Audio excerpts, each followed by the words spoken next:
All right.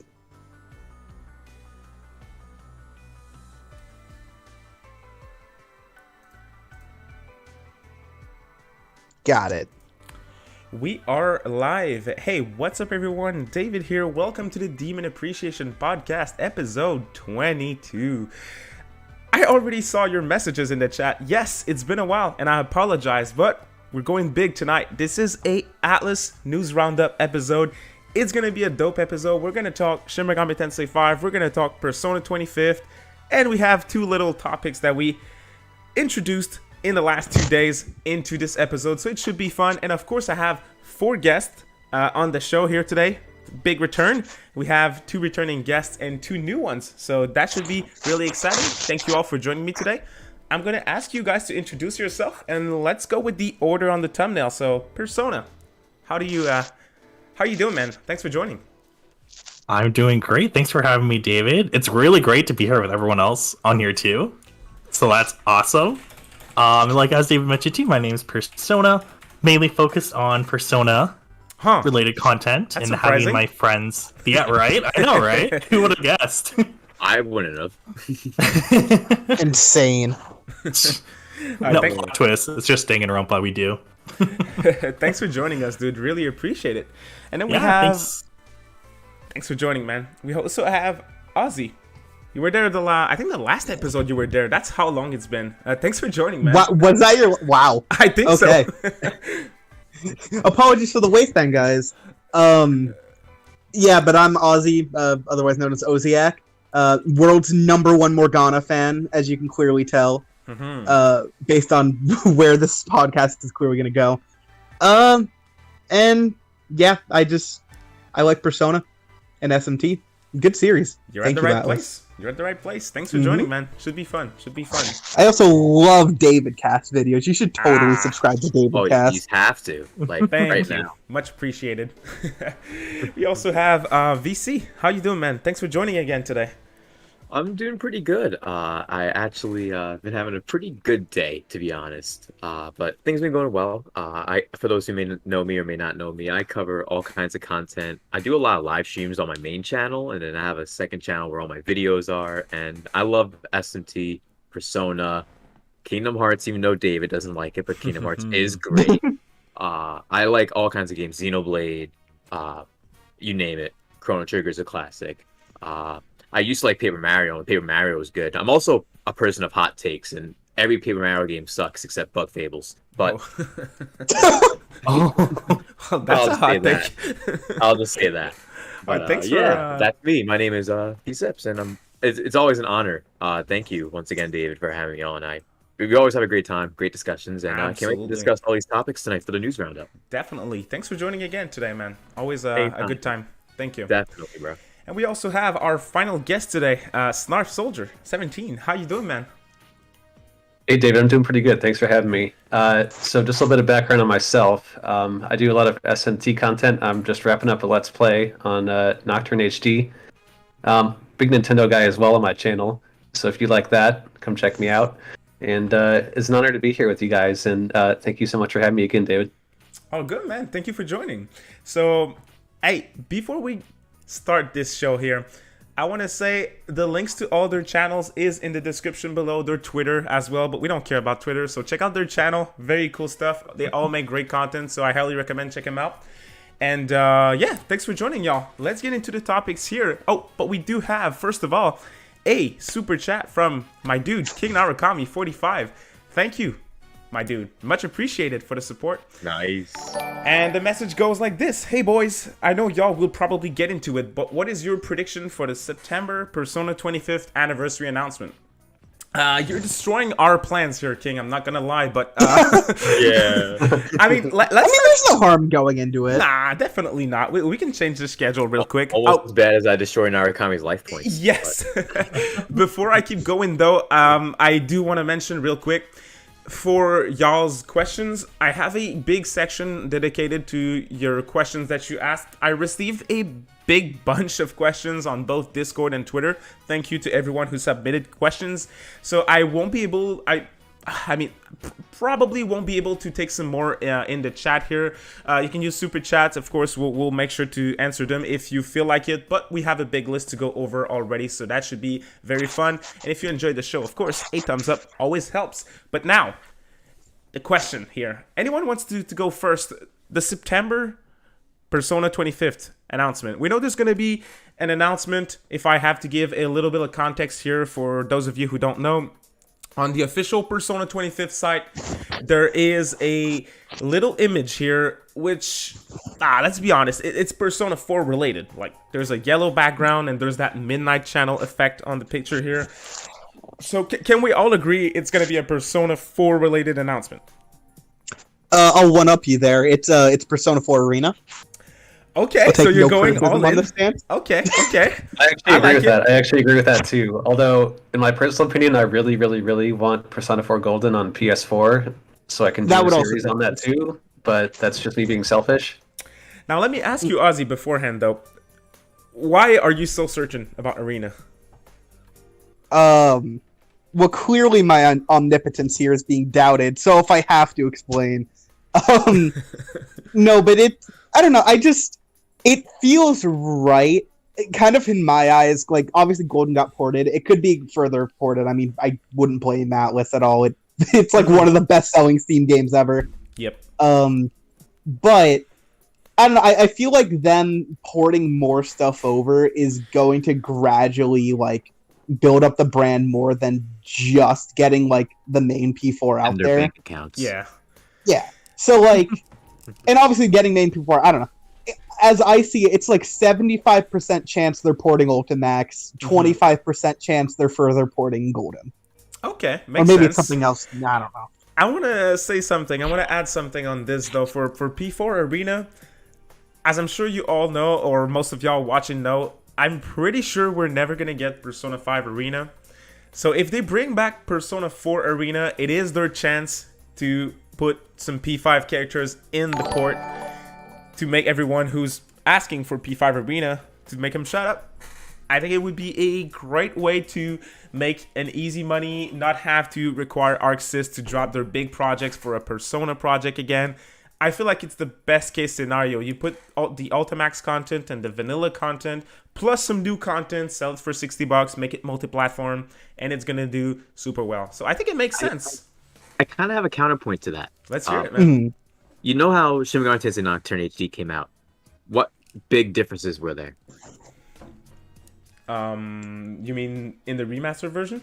Yeah. Oh, well, there was full voice acting, the new graphics. Yeah.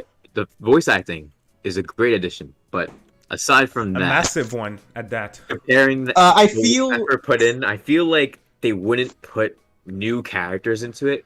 Honestly, if they were to do Persona 4 Arena Ultimax, I personally think it would just be upgraded in the textures, the quality of the game, the audio, visually, and just port it as a remaster. I don't know. I know? think you're undervaluing. I'd be okay with that. Yeah, it'd still be cool nonetheless. Like, it'd be great. It's a great fighting game for those who have played it. But I just don't think there's gonna really be as big of like upgrades to the game. I think it's really just gonna be like another like remastered port. I think with Nocturne HD, you're undervaluing the sheer quality of those DLC maps. I'm just gonna put that out there. The wonderfully single textured walls, pure gray. But let me add something, VC, on what you just said though. Did you know that Joker was a cut character from P4 Arena? Yeah, he was originally supposed to be in. So I don't expect like the whole P5 cast to be in, but I'm gonna be honest. If they bring back Arena, I expect Joker to get in.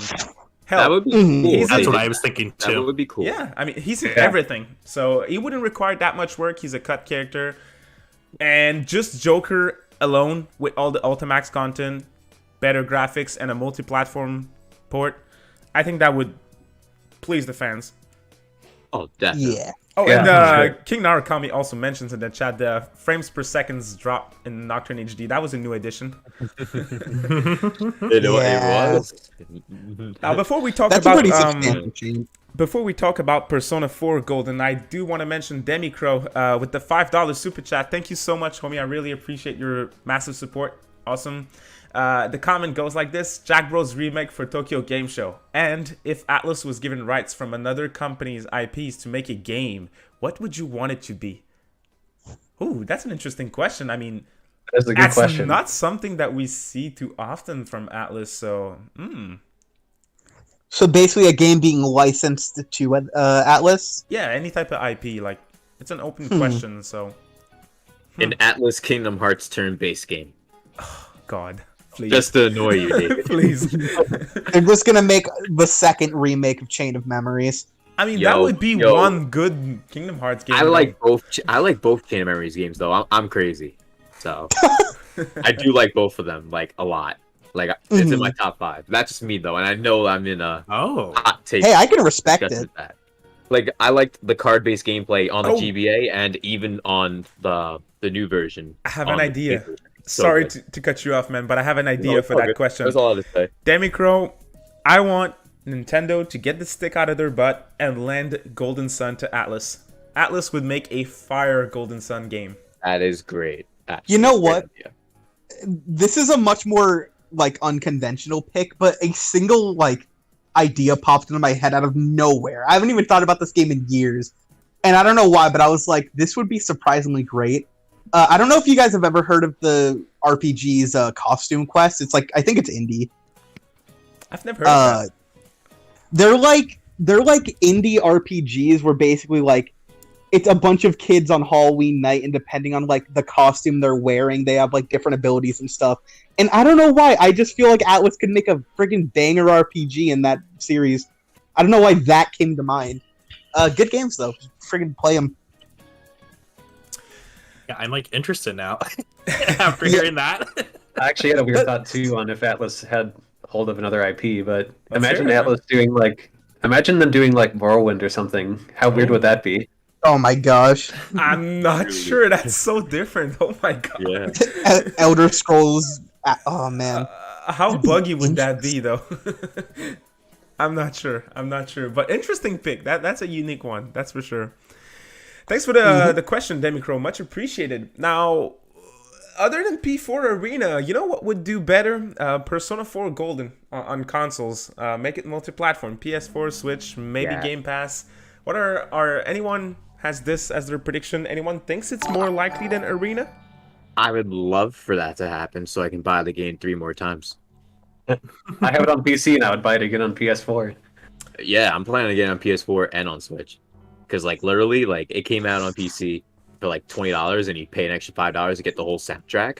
Like, imagine that, but on other platforms. That's $50. That's a better deal than No More Heroes. The fucking overworld is absolutely bug-ridden. Like, how about we price our games the way they should be? And it's literally one of the best RPGs, and it's on sale. I would pay $60 for Persona 4 Golden 3 times if I could. Oh, wait. It needs to be lower than that, though. That's going to be problematic. Oh, if it's 60. of course, it's going to be like $20, $25. But I'm just saying, Persona 4 is really good.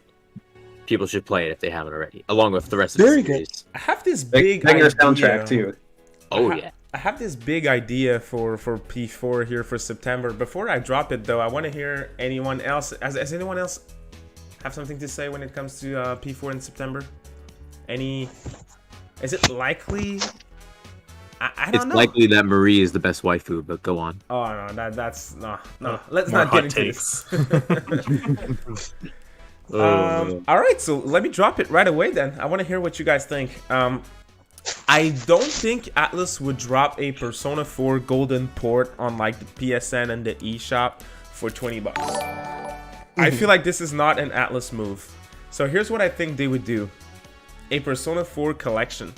Make it P4 Arena with 0 new content, Persona 4 Dancing with 0 new content, and Persona 4 Golden with 0 new content. $60. That would be awesome. Retail release. It releases in January. I'd buy it. Here's the thing. I know you very much specified there, like nothing new added to any of these. Yep. I don't know. That still feels like too much effort from Atlus. I'm not sure. I can't blame you. I'm not gonna lie. I cannot blame you.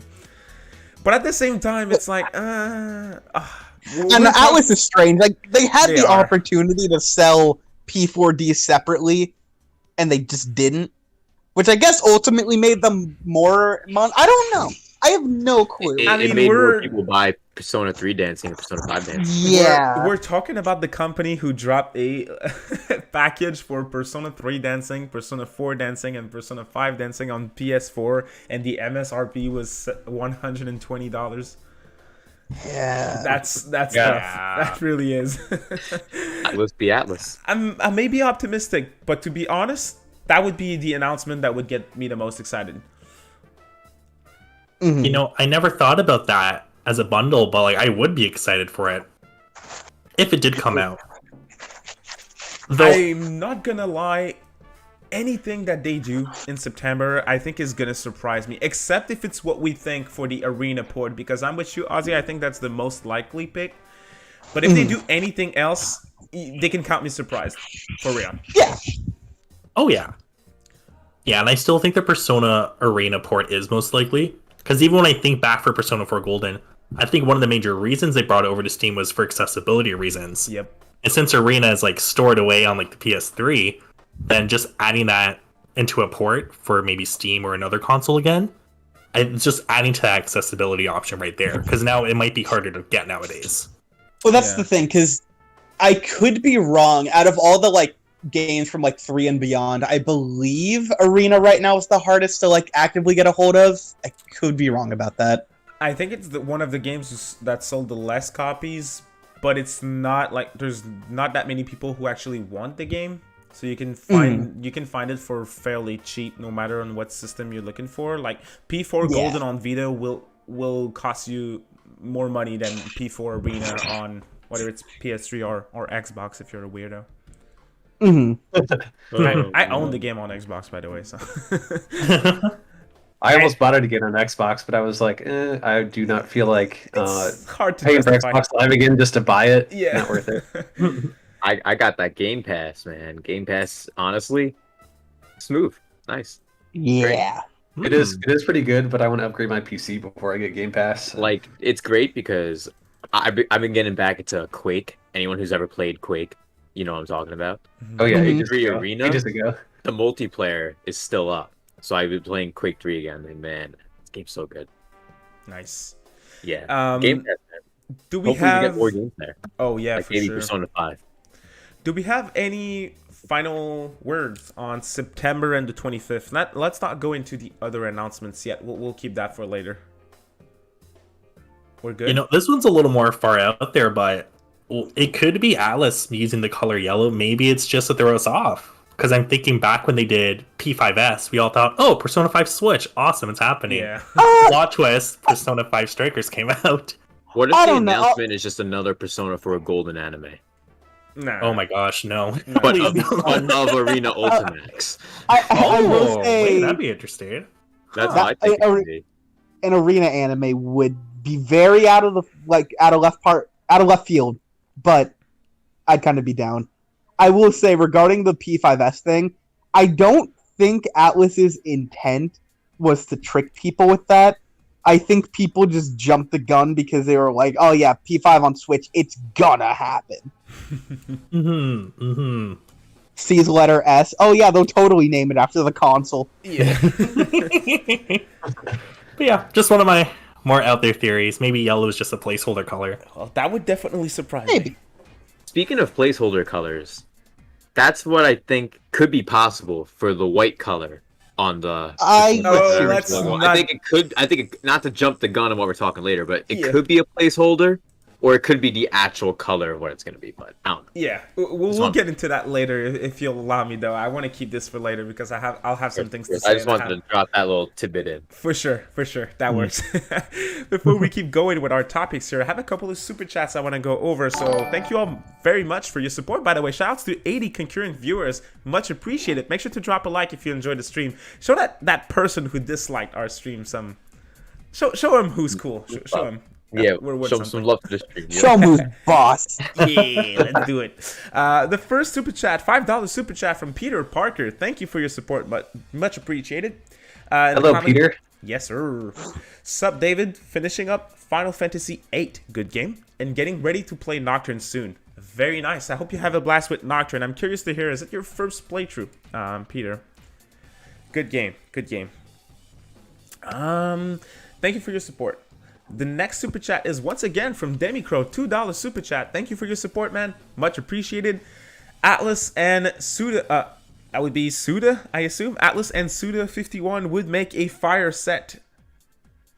A fire set plus No More Heroes game. I mentioned in the chat while you guys were talking before a No More Heroes JRPG. That'd be pretty cool.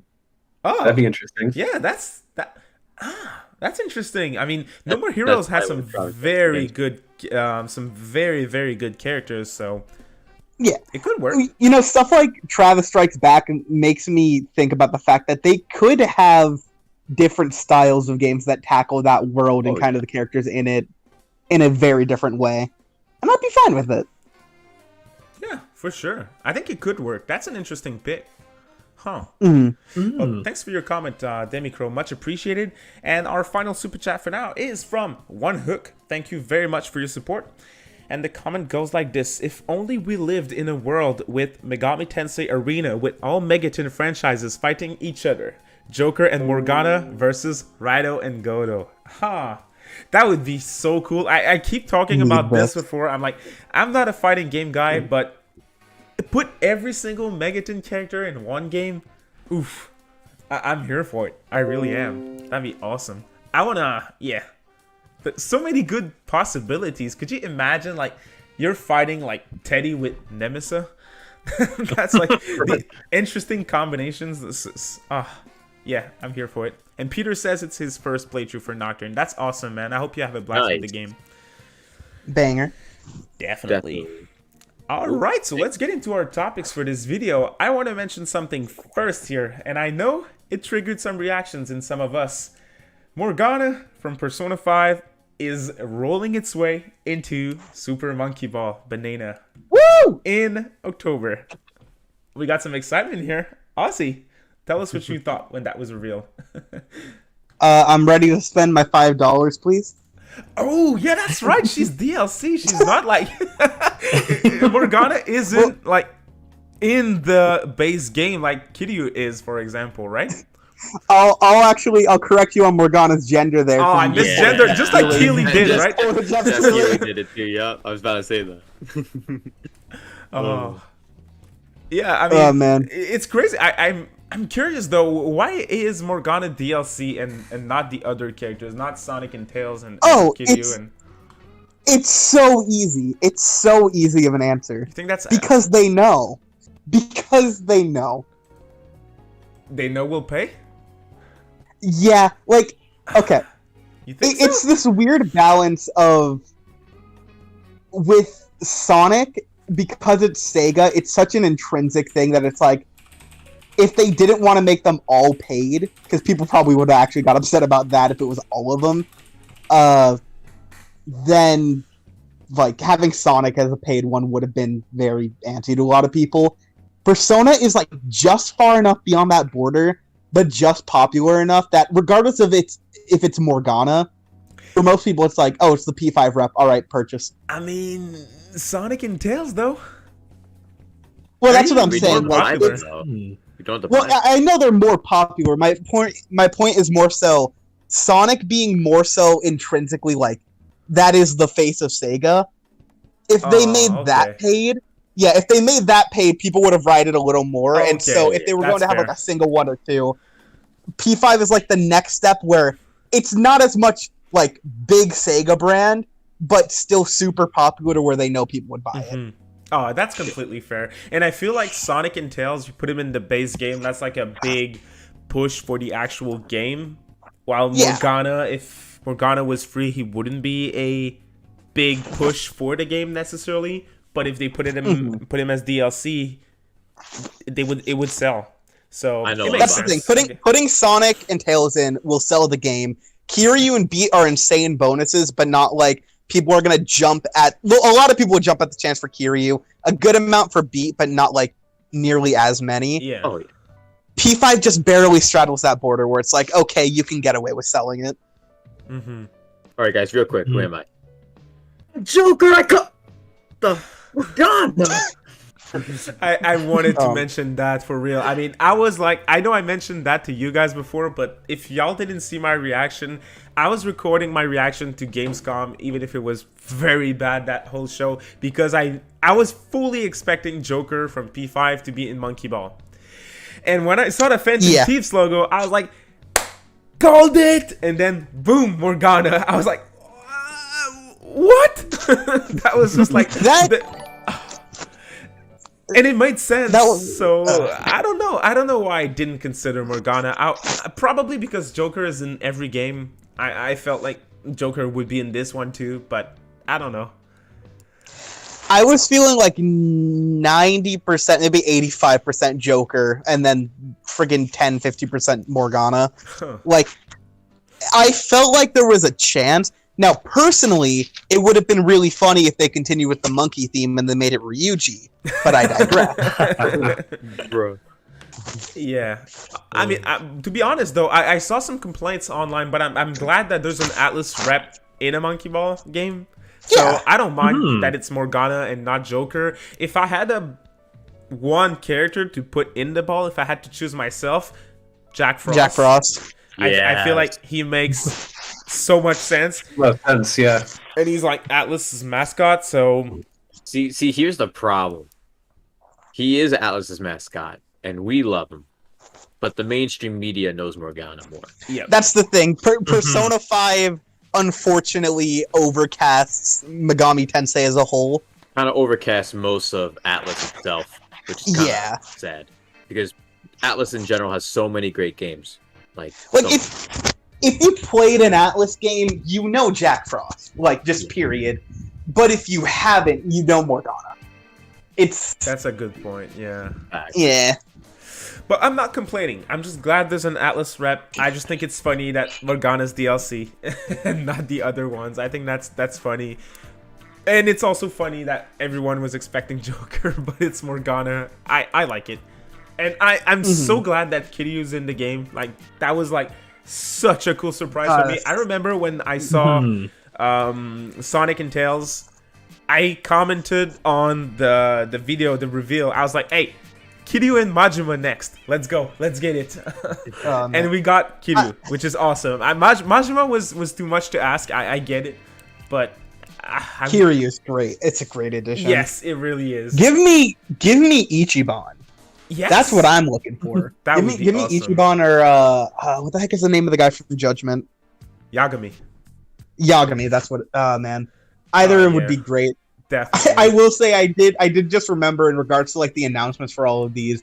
It was again, I didn't know specifically it was going to be Joker and Morgana, but it was 100% apparent to me the moment Jeff Keighley was like, "I'm going to hype up this next big reveal." I'm like, "Oh, it's Persona." Yeah, definitely. I had the same thought. Yeah. It's like there was literally no way it was Persona. It wasn't Persona. Well, I actually have a quick question. For Monkey Ball, it could be possible there could be another character shown. And as we saw, we have a character from RGG Studio. We got Kiryu. We have a character from Atlus with Morgana. Is there any other development studios that are under Sega that doesn't have a character yet? That's like a prominent like franchise.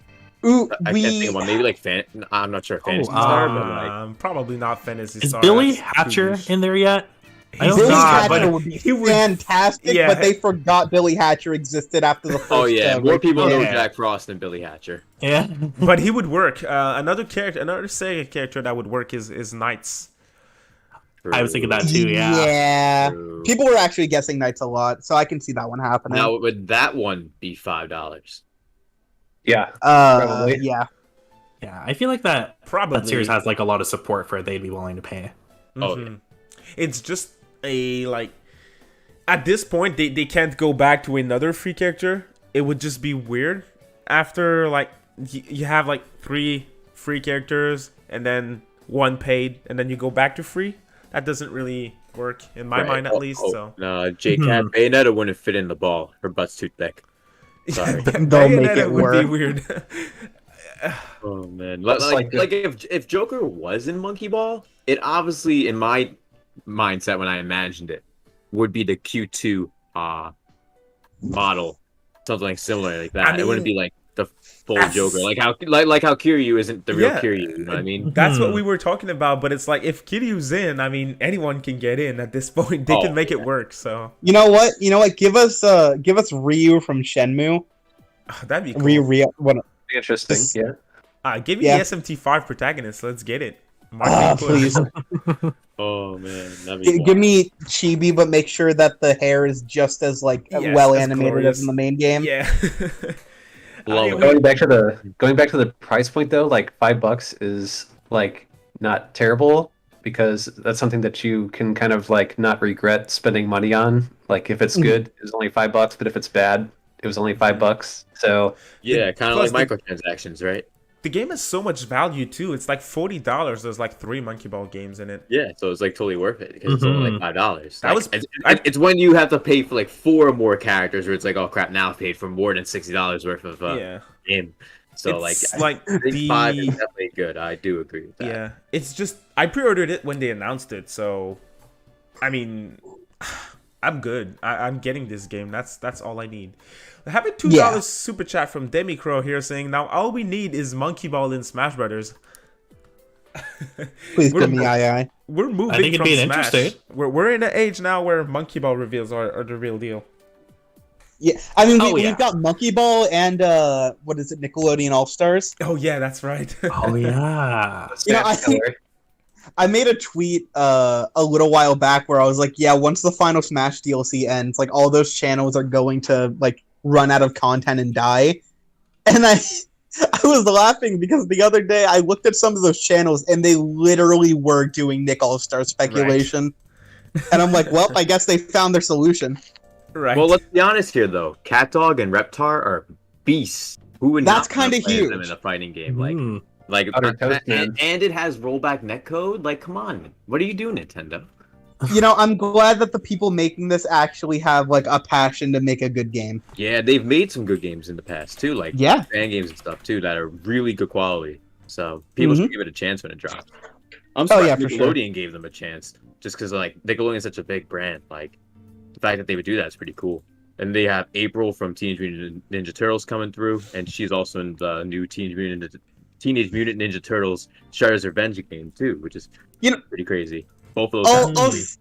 I'll say that, like, obviously Nickelodeon, that was like the absolute major source of like shovelware games back in like mid 2000s. Except Nicktoons Unite. It's better than the Avengers. Well- This is a hot take. Do you guys like the Avengers movies? Stop. Listen, Play Nicktoons there's good shovelware. Don't get me wrong. It's out there. But, You just got to shovel for it. yeah. But it feels like recently, like Nickelodeon, Viacom, whatever, have been very like lenient about licensing out their properties to like more.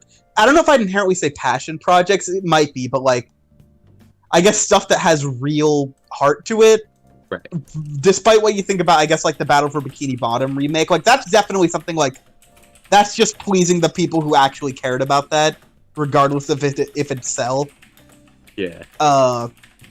Like you said, TMNT game, this, like they're giving a crap. Which is nice to see. To be honest. This isn't Atlus anymore, but you get the point.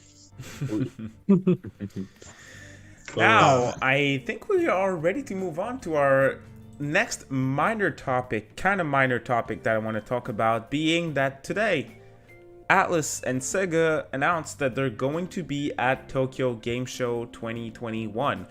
They were there last year, and they were there the year prior and the other year prior, so it's not a big surprise, but I still wanted to bring it up today because in 2020, it was a lackluster show. It really was. They had like nothing.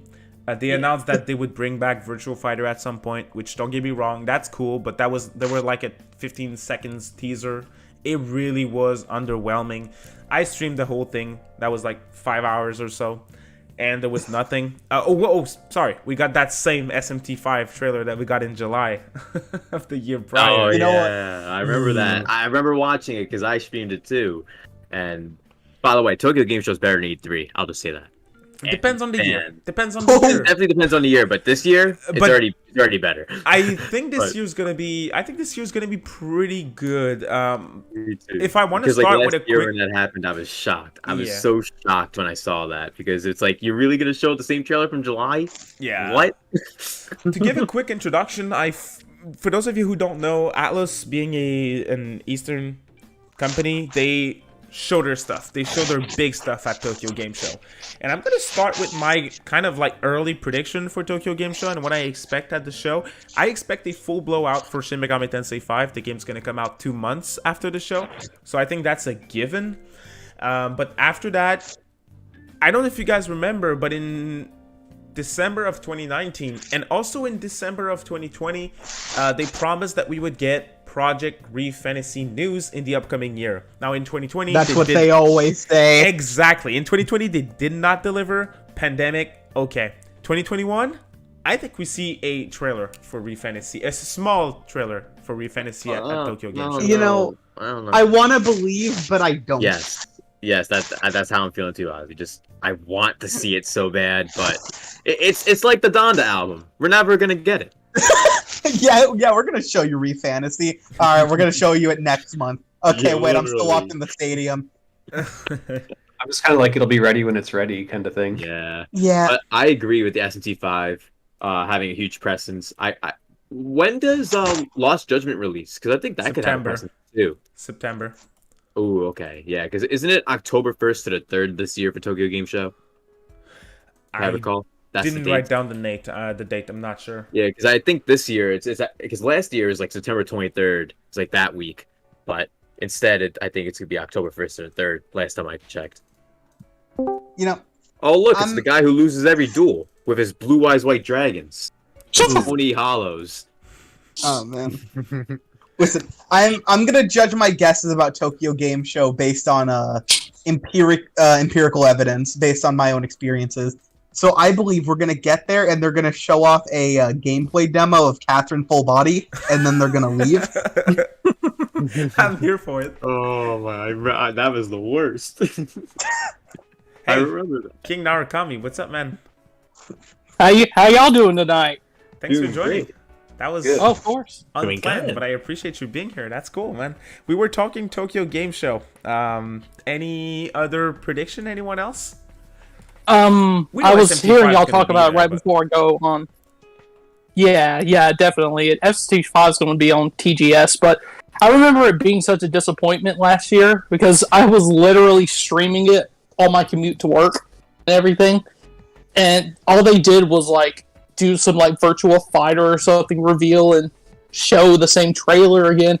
So I expect hopefully some big news from Atlus this year. I definitely don't expect a Persona 25th anniversary announcement though. That's what I was about to ask. Any Persona announcement? I think I'm with you. I don't think we get any Persona 25th. Yeah, no.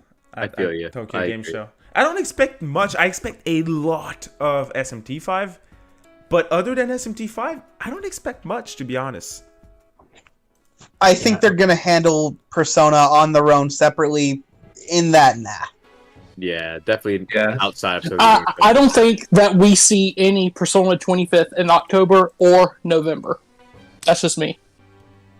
Interesting. But before we keep going with the 25th, any other prediction for TGS? I think we're all pretty sure about SMT5 and all that stuff. We don't expect many surprises. Does anyone think that there will be a demo announced only on the Japan eShop? That's usually how they do it. But you think that's going to be a thing? I want Nah. to say yes. I don't think it's but- going to be. but I don't no. know. It'd be cool, but That'd be a good opportunity, but I don't think they'll do it though. They should. They definitely As- should. to get more people into it, I feel like that's the Has best idea. Atlus- Just a small hour-long demo somewhere around the early game. Like they should just do it. Have Atlus done demos for their JRPGs? I know they did one for Strikers. On 3DS, I think they have some demos, if I recall. They did 'Cause- one for Catherine, but that's not an RPG. Yeah. I don't 'Cause expect it, but they really should. I I mean, don't- there's so many people who are interested in SMT5 because of how it looks, but they're unsure, and I feel like a Yeah. demo would help. It Okay, definitely that's the would. thing, because I don't expect Atlus to do this because they don't really have a track record with it. Me neither. But a big trend that I have really liked, especially in JRPGs, is a demo where it's the first like couple hours, and once you get through those, you can move your save data from that to Yeah. the main game. Those are always That's like a dream. Yeah, Yeah. kind of like what they did with Bravely Default too. and yep, really Mm. default too. Mm. Yeah, great idea. I mean, Square is doing this with their RPGs, and it works. You just make the save transfer to the main game afterwards. Dragon Quest XI S had it too. Dragon yeah. Quest had it, yeah. And Yeah, Project Dragon Quest Triangle. Octopath. Triangle Well, we've seen Strategy. so many. Nintendo loves releasing demos on their eShop. That's the total. It's like the total opposite of what we got on PlayStation, where there's hardly any demos. Like, Mhm. I think it's a possibility, but I say don't hold your breath. Yeah. Oh, I'm not expecting it. I just want it. Yeah, like Oh think yeah, about we it. all want it. I mean, Oh, I want it right now. Go ahead and drop the demo. I'm all for it. Give it to me. Inject it in my veins. Oh man. Alrighty, y'all. I want to get into Shin Megami Tensei 5 here for a bit. I have a couple of questions for you guys, but again, we have questions from the chat as well, from Discord and Twitter that I got before that are talking about SMT5. Obviously, we talked about that before. There's demon reveals for SMT5 every single day. I like it. I just like that marketing tactic. I think it's great. It keeps the game in our minds. Even if they don't have to do this to keep the game's gonna be in my mind every day anyways, but Oh, yeah. still it's good. Now I want to ask you guys, out of all the demons that were revealed, whether it's a returning demon or a new one, do you have a favorite? Yes. Mononagle. Yes. I think that's one that Yes. a lot of people really like. Well, you can. It- I'm not even going to get into it. It is the best animated thing in any Atlus game. Just Yeah. straight up. It is gorgeous. It is. The design is peak. Such a good design. So well, like, animated and choreographed, and like the freaking. It's good. They did good It with is. that one. Plus, it's a Philippine mythology, and that's something that we've never Yeah. seen before in Megaton. So I always like diversity with the mythology. No, yeah. That's why I liked DDS as much as I did. Mm. Any other favorites? Oh man, let me. I wouldn't say it's my favorite, but I will defend Angel's new design in SMT5 until the day I die. I really like her new design. Oh yeah. Speaking of, well, not new designs, but actually getting a 3D model for, I think it's Mermaid. Mermaid, I think, looks really nice. Yeah, I like that design. I think it's a controversial design. Like, I remember when they came up with this design in Apocalypse, some people were like, they were not sure. I like it. I really like her new animations. You know, when she's doing a certain spell, like she's screaming in the air. I don't know if you guys know what I'm talking about. hmm Yeah. I just like the animations of that's what I said before we started the show. I mean, I just like to see the beautiful Unreal Engine 4 models and those animations, and also seeing the demons on field. That's freaking awesome.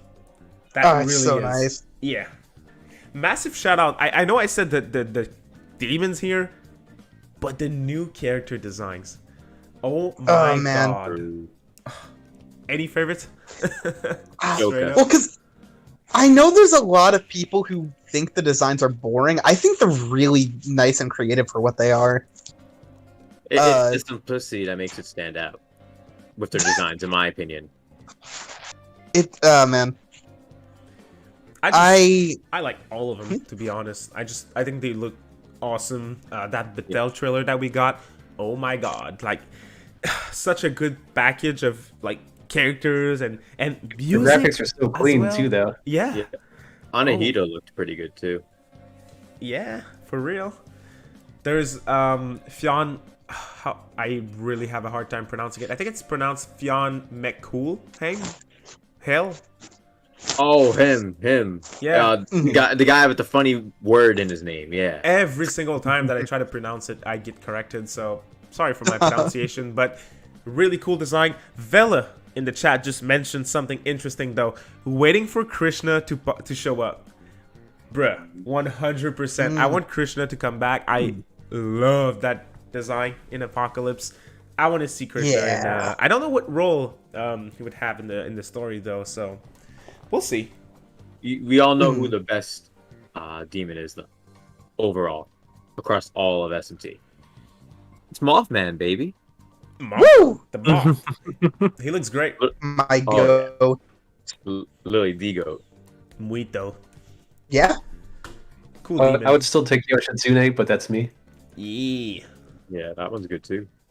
I mean, I like all of them, to be honest. I'm just ready to Oh, see of him in course. action. They just look so great. Shout out to Lucifer's design coming back too. Yeah, they brought back Lucifer's design. No hate towards 4's Lucifer, though. I like how he looks. I really do. Even in Apocalypse, I like him. He looks like a freaking creepy I alien, thought, and I like it. Scat Hatch. Y'all saw their design. Which one? Scat Hatch. It's hard to pronounce it, but Scat Hatch. Yes. Yeah, they have like the whole entire like Celtic like. Exact. Yeah, they have the whole. Oh, that's how you pronounce it. Okay, well they have the whole. I like, have no Celtic clue. I could be totally wrong. background. It's pretty dope design, honestly. Probably one of the better humanoid designs in the game. I mentioned Pretty sure that we'll see Metatron too, don't you think? Yes, please. Please. Uh, Dagda? Metatron's awesome. Dagda has to come back. We saw Diana, so it's possible. We never know. That would be cool. I like Dagda. Oh, they didn't show Odin again, right? We saw him in the first trailer, the reveal trailer. Odin, but... yeah, Odin, yeah. They showed Odin. No, well, they showed him in the first trailer, but I don't think they showed him again. Did they? I could have sworn he was in no. another trailer. Yo, I just Maybe checked he something. was. Yo, I just went on to Atlus's YouTube just to check which demons had the most views. Clearly, me and Ozzy are onto something because Mananagal has 100,000 views. Yeah. All of them. I mean, she's I my don't think favorite. any- I don't YouTuber. think any have She's more. awesome. Oh yeah. I mentioned it a couple No, of minutes ago, but any thoughts on the Bethel trailer?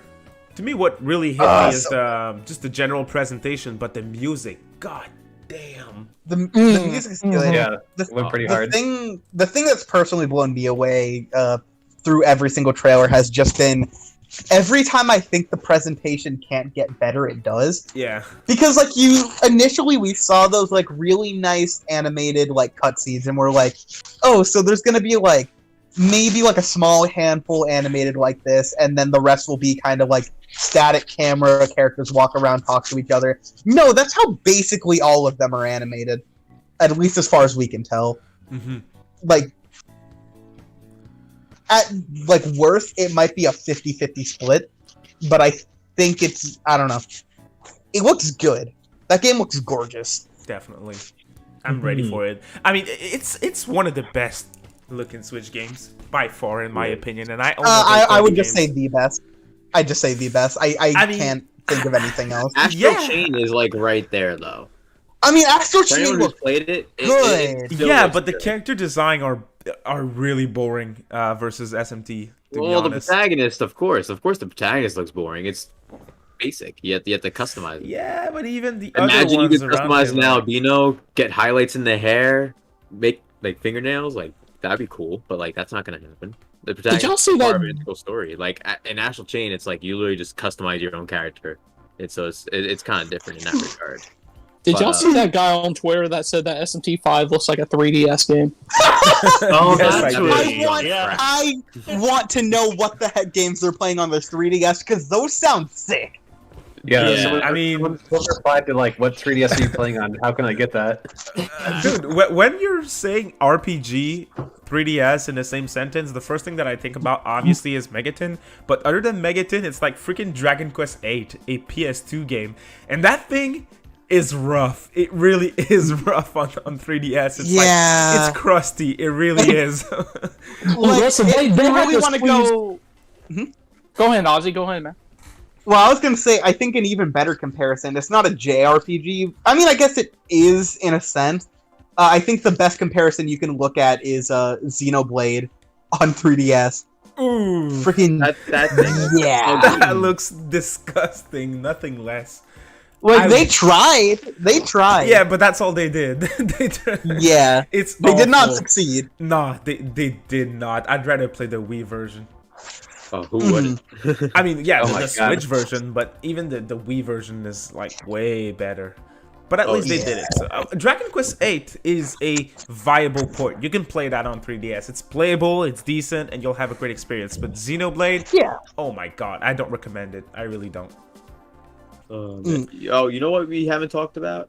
We didn't talk about last week's news segment for SMT. Oh? Yeah, the SMT news number 2 segment. Oh, It was I just 8 minutes. yeah. I know a lot of people probably forgot about it, so I wanted to. No, the thing that always gets me with those, because they showed off a little more of like the gameplay and the characters. Mhm. The thing that always gets me with those news things is they always end it by responding to a Twitter comment, and Yeah. the Twitter comment always is something that is so poorly asked that it makes Atlus reveal something that is like rarely a good thing. I'm trying to remember what the last one was. I I don't remember the remember. first one. But I remember first one reacting, was- though, to it. I was like, oh yeah, that's strange. That's a strange one.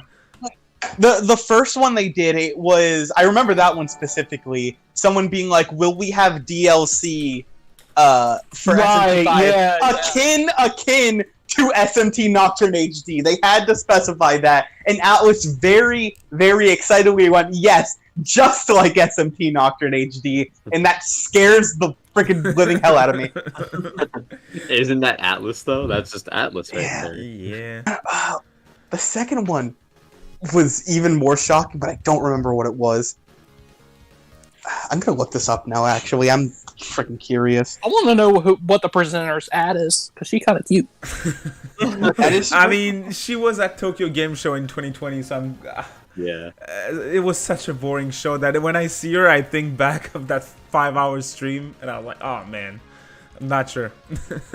There were some other good Tokyo Game Show events though from last year that like not to get into like off topic, but like there was Capcom some was good- alright. Yeah. Yeah, Capcom was alright, but the good stuff was HappyNet. They showed a lot more Brigadine for anyone who's played that on the PlayStation 1 back in the day. They actually released a new one last year. Really good tactical RPG. Mm-hmm. But yeah, there's some good stuff last year, and hopefully we do see some good stuff this year. And yeah, SMT5 is definitely be prevalent for sure. For sure. Before I ask my next question, I'm very interested to hear what you guys think. For this one, I always ask that question to anyone who gets on my show recently. I have a $2 super chat from Demicro. Once again, thank you for your support, man. Much appreciated. And his comment is, I want SMT5 on PC just to get gamer RGB Nahobino. Red, green, Yeah. blue, Nahobino. I'd pay Anyone? $5 for DLC for that. That'd be nice. That'd be nice, but blue's a good choice. Oh, Blue is very good. Yo, it needs to be like one of those like lights that like it's blue and it just changes colors over time. It just fits, yeah. Yeah, something like that would be cool. Also, I found out what their announcement was last week. Yeah, what or was not it? last week, but it was the amazing reveal of somebody asking if there would be a rush button to shorten the battle animations, and the answer was yes. Oh god. What a reveal! No one thought it was gonna happen. I was literally on the fence about buying SMT5 until I learned about the rush button. And Like, now we I got it. Now think- we gotta buy it. I think Atlus is intentionally picking the few questions that very explicitly spell out things that, like, will either horrify us or are extremely self-evident. I'm gonna ask him if Peter's going to be in SMT5. Please. Alright, so I am doing a poll for the first time during a live stream. That's a new thing that YouTube allows us to do. So please vote, y'all. I'm gonna ask my my final question for you guys related to SMT5, and then we'll head into the results of that poll and also more Persona 25th. So y'all that are in the chat, make sure to vote. I would appreciate it. We're gonna talk about your results here, your votes. Now my final question, and I want to hear all of you, if possible. You don't have to elaborate too much, though, if you don't feel like it. Do It's you okay. want us to do it like simultaneously? No, not simultaneously. That's You want to gonna- hear all of us? It's like, Yeah, okay, but- well, we'll talk at the same time. And One make at a time. Everyone go, oh my god, stop. One at a time. I recently made a video on SMT5's sales potential, and I analyzed a ton of things, and after analyzing all those things, I have a 2 million sales number in mind. That's my official predictions for SMT5 sales once it's all said and done. And for those of you who don't know, the highest selling mainline SMT game is SMT4, and once it was all said and done, it sat at roughly 950k copies. And yes, my prediction is 2 million for multiple reasons. Shameless plug, check out my video. But I want to hear you guys. What do y'all think? Anyone ever thought about this before? Do you have a number in mind? Who wants to go first? Honestly, I think that number is spot on. That is exactly where Okay. my kind of, I guess, intuition is with that. Okay. I think the just the platform that it's on is gonna help it. The Switch is pushing some very strange game that you would not expect to sell so much. Pikmin 3 Deluxe sold 3 million. Mhm. I know that's first party, but still, SMT5 is the best looking game on the system. Megaton is more popular than it ever was. There's other arguments to be made, but I'm glad someone's with me here. Anyone else wants to go? I think it will sell better than Tokyo Mirage Sessions. That's Oh, not well, hard. well, yeah. that's a given. That's a That's given. not hard to do. The best Fire Emblem game ever created. Not cap. Bruh. That's the hugest cap I've ever heard, and I'm not even a huge Fire Emblem fan. And that's coming from a Kingdom Hearts I- fan, so you better be Literally. ashamed, King. Yeah, you better be. I'm gonna play on critical mode and whip your ass. To open. I know a lot of people are saying that 2 million is highballing it. Honestly, like, I think 3 million is highballing it, and 1 million. I is think 2 lowballing. million is very realistic. I mean, just well, think that's about the thing, because I 3 is way think too that high. people aren't acknowledging, one, that this is the Switch, which is like Nintendo's most, I guess, popular console in a friggin' while. Yes, and sorry to cut you off. Just 1 second here. The Wii sold more, but the software attach rate is like 7 times more on the Switch. People are buying games with their Switch. It's not just your grandma buying the Wii and Wii Sports.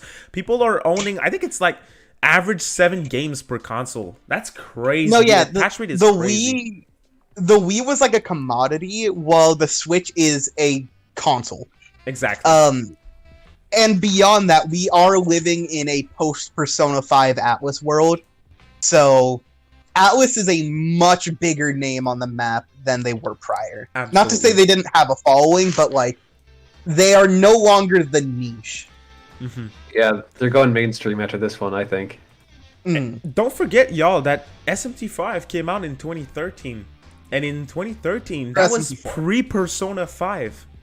Like, Atlus was Yeah, not in that the did news good. as much as it is right now. Atlus was not in Smash Brothers. It's Like, crazy. I know it's Persona, but how many, as a content creator, and you guys can relate, I'm sure, how many comments are we receiving every single day of people saying, hey, I love Persona. Can't wait to try this SMT game. So yeah, many it's every people. day. Every day. Yeah. That's the thing, because even with SMT4 excelling that much on the 3DS, which I know, like, Atlus fans for sure, but, like, that being the best selling, it's not just a bandwagon of, like, Atlus fans. On that system, people were buying that game a good bit, and the biggest game that Atlus had before then was, like, what, P4? Like, 5 years prior? Yeah. Do you guys want to know a little history lesson on attachment rates with the Switch, real quick? Just as an example, the Luigi's Mansion franchise. Okay, remember that word. The first game, Luigi's Mansion, sold 2.5 million across GameCube and also 3DS. And that was a launch title. It was. Dark Moon sold 5.4 million on 3DS. That's crazy. Luigi's though. Mansion 5 3 is million. about to hit 10 million units. Yeah. 5 to 10. What? Absolutely doubled. So, like, the fact that people don't think it will hit 2 million maybe by the end of the Switch's life cycle, I'll give them that. Like maybe it'll make it by the end of the cycle.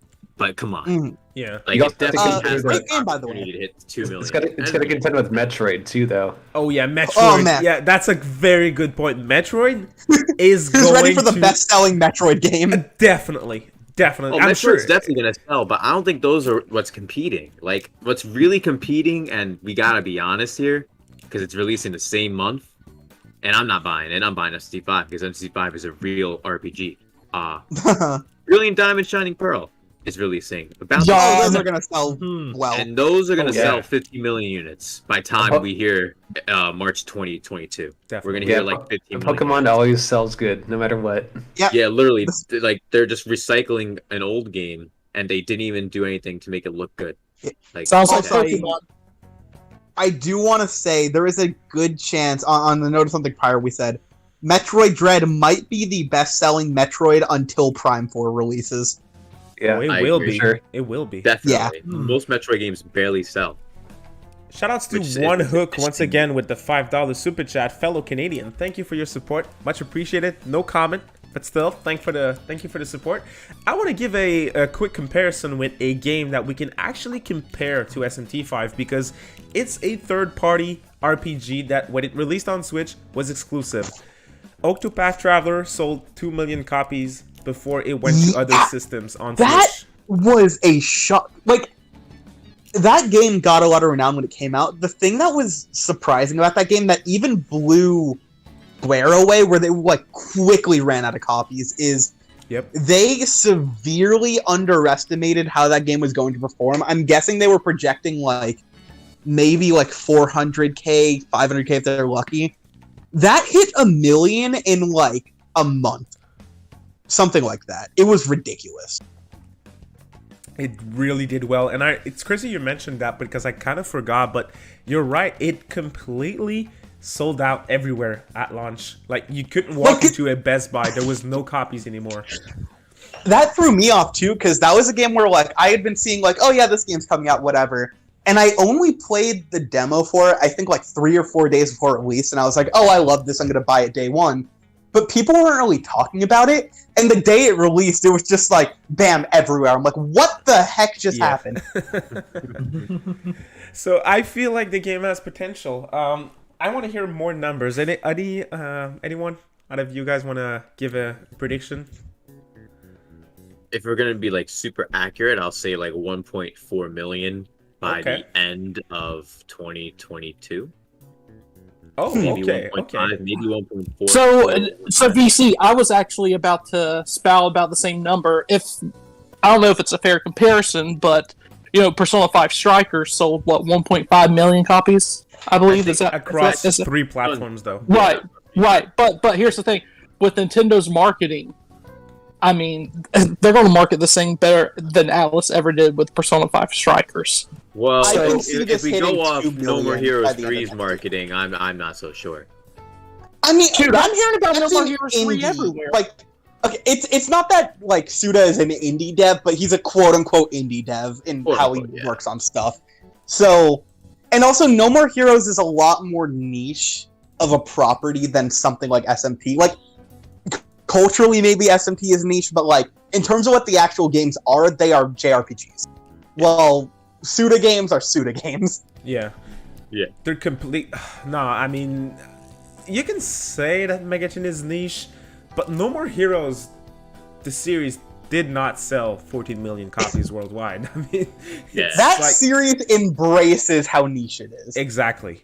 Exactly. And but No More Heroes 3 is gonna do super well. I mean, I know digitally it's doesn't seem to be doing that great, but it's like number 2 on Amazon today. Yeah, people are definitely buying physical copies because like I was confused. Like I woke up this morning and I was like, great, I can't wait to go pick up these 2 games that are both dropping today. And it's like, why is no one buying this on the eShop right now? I will actually say something. The more we talk about it, I'm actually convinced. End of 2022, 2 million copies. Ooh. Beyond that, I can see it hitting at least 2.5. Maybe 2.3.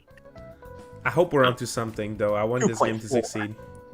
I really do. Like 2.45. I know people don't want to hear the comparison like this, but really, like, with this, like, the groove Atlus is on right now, if this can be the quote-unquote Persona 5 of the series that really, like, breaks it into a straight mainline presence, that's awesome. It's going to shoot to the stratosphere. I know for a fact. It will. But this is the Dark Souls of the Persona series. No. That's Persona 3. Don't get it twisted. And it's the answer, to be specific. Okay, exactly. My favorite, though, still is and will always be SMT4. No, Persona with robots. That's my favorite one. Which one was that? That was the for one with the 13, time travel. 13 Sentinels No! article. Persona with robots. Ozzy, you hadn't heard that before? I'm surprised you haven't. It's not even a joke. Let me link it real quick. No! Dude, you will just hold your face in your hand as you read this. Why would they say that? It wasn't a Game Rant? No, it's not Game Rant, but that would be a Game Rant thing to do. It's metro.co. I don't know who they are. Check Twitter. Once again,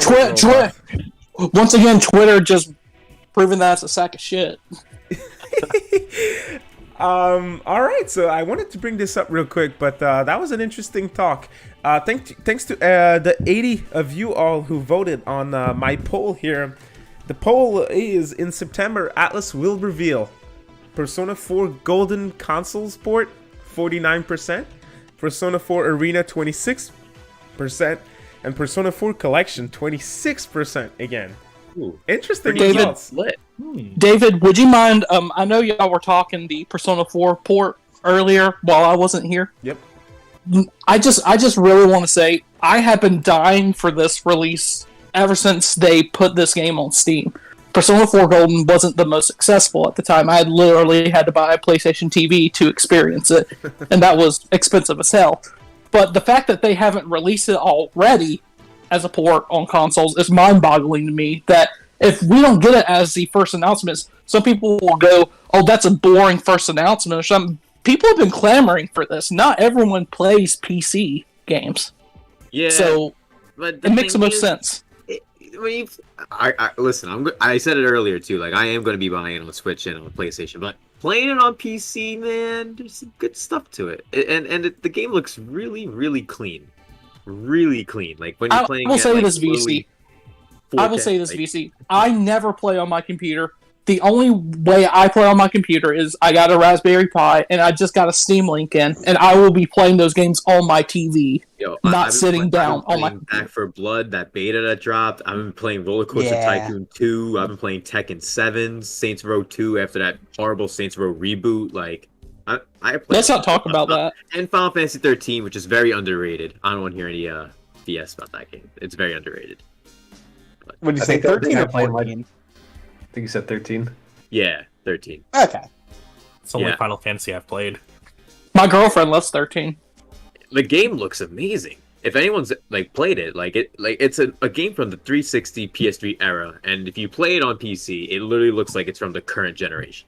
It's wild. I will say, not to go on a whole tangent about it, I haven't played it myself. Most of the criticisms for 13, from what I know, basically only apply to like the first section of the game, and then after that, most of the criticisms are just gone. Yeah, literally, that's exactly what happens. It's like, why is it all hallways? And halfway through the game, wow, it's open world. Who's gonna tell them? Me, I just did. Awesome. Also, now that we're on tangents, just one quick little note. I did skim through that article. I saw the word Persona a lot of time. I think the most upsetting thing was them ending it with their pros and cons for 13 Sentinels being like, oh yeah, it's right at here, it's right out there, like, for those looking for a Persona-esque experience, 7 out of 10. Ending it all. That sickens me. It is nauseous. Alright, so let's get into Persona 25th here real quick, because I do have a couple of questions, and we have the questions from the viewers as well that I definitely want to go over here. I want to hear you guys on something that I discussed on my channel recently. I know King, you saw this because you sent this my way, but Atlus, on their official Atlus Goods Twitter page, they are doing a promotion campaign for most of the 25th merch, and they did one tweet in particular where it is the acrylic stands for the game box art. Do you guys know what I'm talking about? Yeah.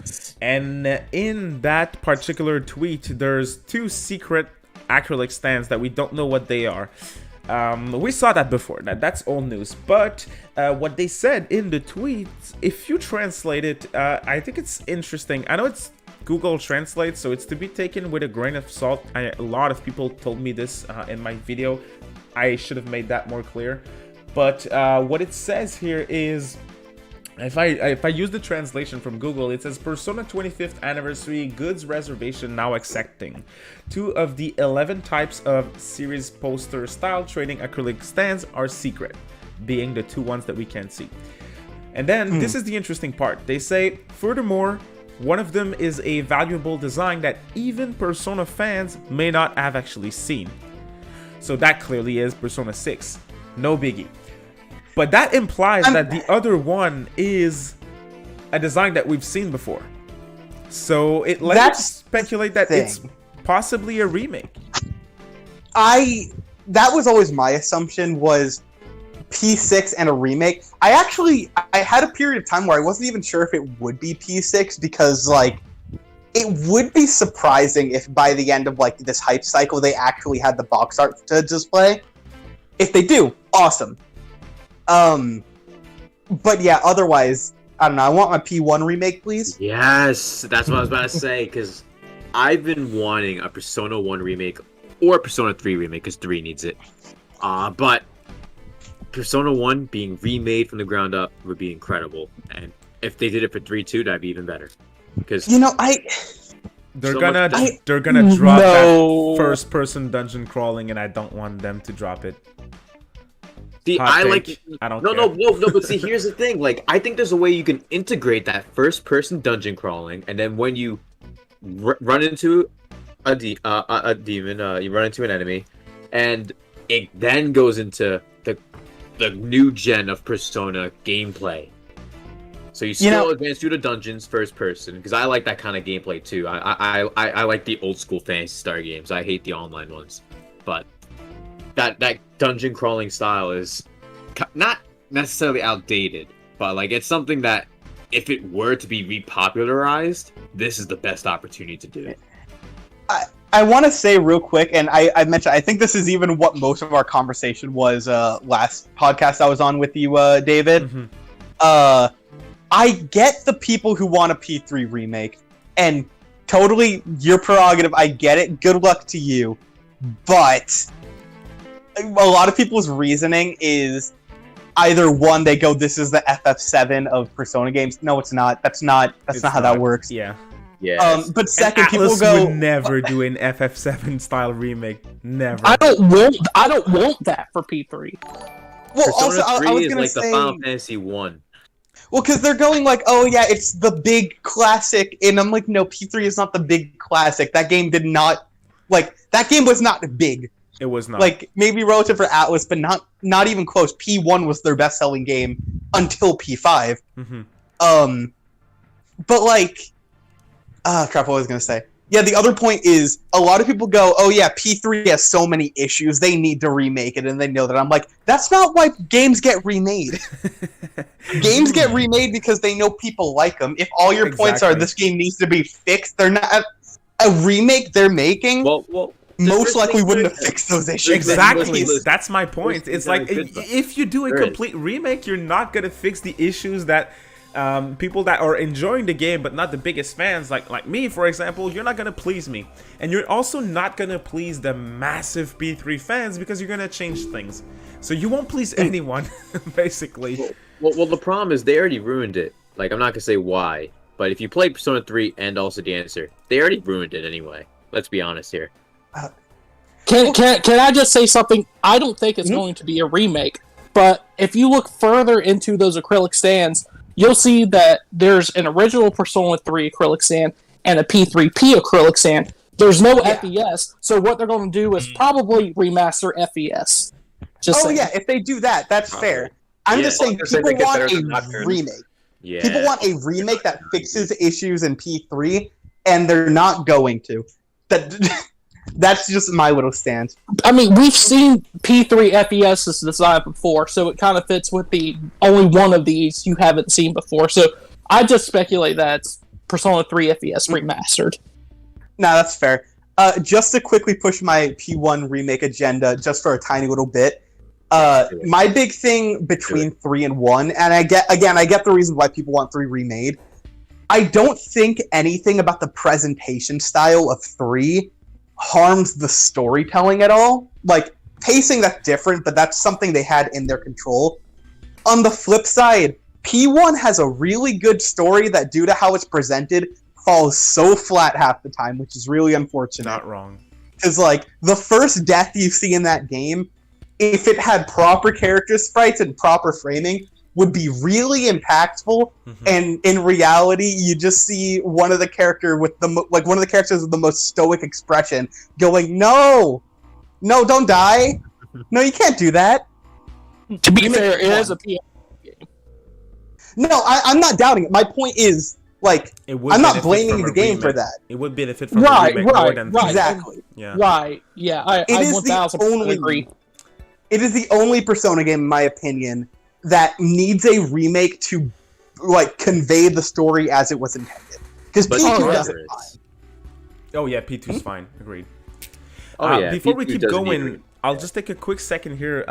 Big shout out to Tal Flip Kick for the $5 super chat. Much appreciated. And we'll get to your question in just a second, but I also have a new member for the channel, J Cat. Welcome to the Samurai Gang. Thank you for becoming a member. Really appreciate it. If you want to DM me on Discord, I can add you to the exclusive members only channel and also give you the exclusive members role, so you get access to my videos first before they go live on the main channel. But thank you for your support, much appreciated. And to go back to Tal's Flip's questions here, very interesting question, and I'm curious to hear you guys' thoughts, and then we'll keep rolling with Persona. Do you think we'll see Nahobino or an SMT rep in Smash? And to that, I have to say, I used to say yes, but I'm not sure that they're gonna end on Megaton for the Fighter Pass here, so I'm not that sure anymore. Yeah. But what do you guys think? I don't think so either. Yeah, That's a no for me. so. Yeah, Pearsona, you're a big Smash guy. Yeah, I don't think that's gonna happen because I know those fighters already decided far in advance. Like, even before Joker was announced, they already knew who they wanted in there. Yeah. And Like 2018, no, I think they decided. For the exactly. podcast. And we knew like barely anything about SMT5 yet. I will say, Fighter Pass 2 was not decided until about around when Terry was released, as far as we know. Yeah. But even with that too, I feel like Joker, he's a very marketable character, so I think that works for Smash. But for Nahobino, I don't think they have that potential just as much as Joker yet to have that be the last character. But and knowing Nintendo, they throw some curveballs. Like when we thought the first pass was done, we got Byleth. I was like, what? Like that's what we're ending off on? And that's the thing. I feel like they're gonna. That's my logic. That's my logic for why it could be the Nahobino, though. Yeah, but Byleth is first party, and I think they're gonna end on first party again. Yeah, well, technically it's an exclusive. The Switch. I don't think it's gonna be going to PC or anything. Snarf, you were about to say something? Yeah, I think it could be Crash. Actually, that's my prediction. I don't think they double dip with Atlus. I think them starting with Joker and ending with Nahobino is like a little. That's I don't know. too much. I think that's too much.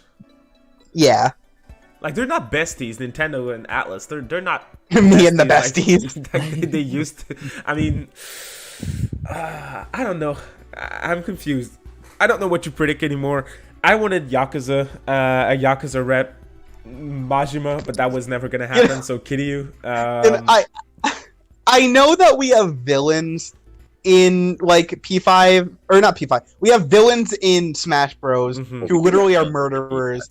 And we do have villains in P5. And we have Joker, who I know is like deemed as a criminal. I don't know why. I feel like it would be a step too far in a literal sense for, like, for Nintendo to be like, yeah, our final character is a member of the Yakuza. Of the Yakuza, yeah. I mean, yeah. It would be awesome. It would be awesome. It would but be they so wouldn't. cool, yeah. Subscribe to Kamarocho Bros, by the way, speaking of the Yakuza. Woo! Yeah, please do. My big thing was always Phoenix Wright. I'm such a big Ace Attorney fan, and Phoenix Wright, man, Love come on. He Oh yeah, deserves this place. Phoenix is my number one. Me Phoenix too, has man. been okay. I've always had 3 number 1 picks. First one was Shovel Knight, which we got technically in the pre-release hype cycle. That blew me away. My second was Joker, which I thought was literally impossible, and then it happened, and I was like, oh, okay, time to explode. And since then, it's just been waiting for Phoenix. It So could be Travis for No More Heroes. Nah. Well, we already got a guys. new He's a Yeah. meat fighter. Yeah. Yeah. Oh, is he? Yeah. Yep. yeah, I had also been hoping That's how for much I pay Travis. attention to Smash. Yeah, I was very happy about him getting added that way, though. It sounds kind of weird. We did kind of know that was going to happen, solely for the fact that Suda during Fighter Pass 1 was very vocal about, like, oh yeah, I would love Travis to get into Smash somehow. Just, I would love this. I would adore this. Like, Sakurai, contact me. I would love this. Second Fighter Pass 2 gets announced. So, Suda, how do you want Travis to Smash? No comment. He just immediately shut up, and I was like, oh, okay, he's going to be in here somehow. I think Monokuma would be an interesting choice. That would I mean, the execution should be the final smash. Like, I know when I saw like the all-out attack in P5 2, I'm like, that could turn like really good at a final smash, and just seeing Joker's announcement all over again. I just want to hear a mix of his theme. Love it. A Smash Brothers remix of his theme. I think that would be cool. Yes. Dude, I think Monokuma would make sense too, since Danganronpa's coming in December. Yeah, You know what? Decadence. I will shut down Monokuma as a possibility for one sole reason.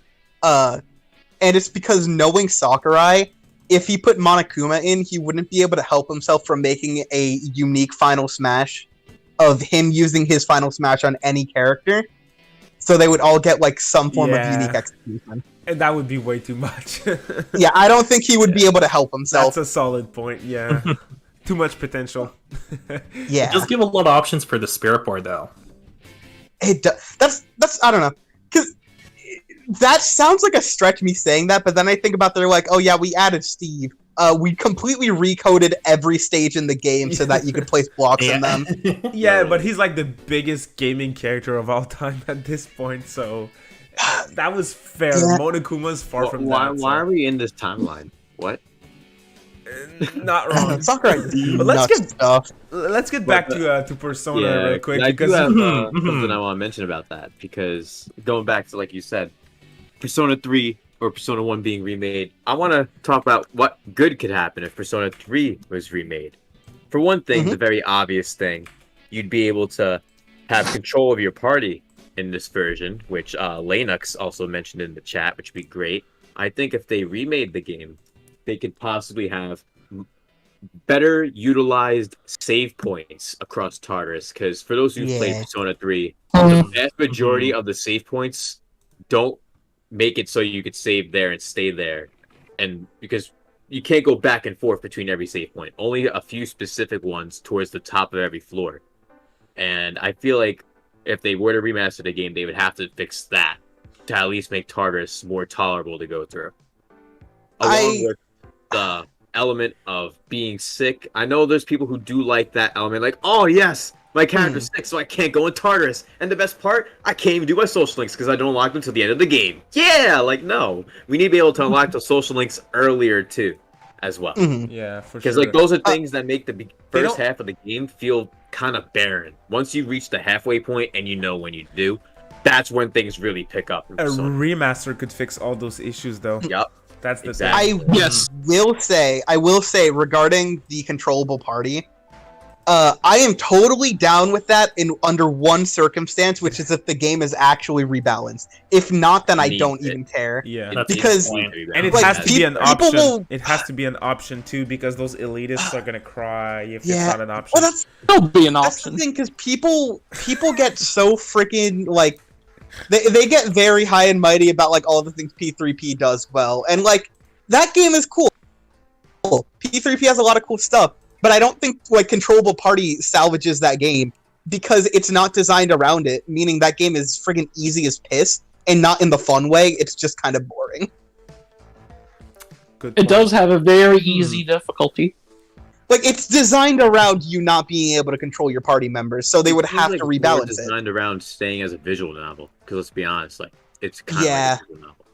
I'm gonna need 20 more Lotus Juice tracks on a P3 remake. Oh yes, yes, please.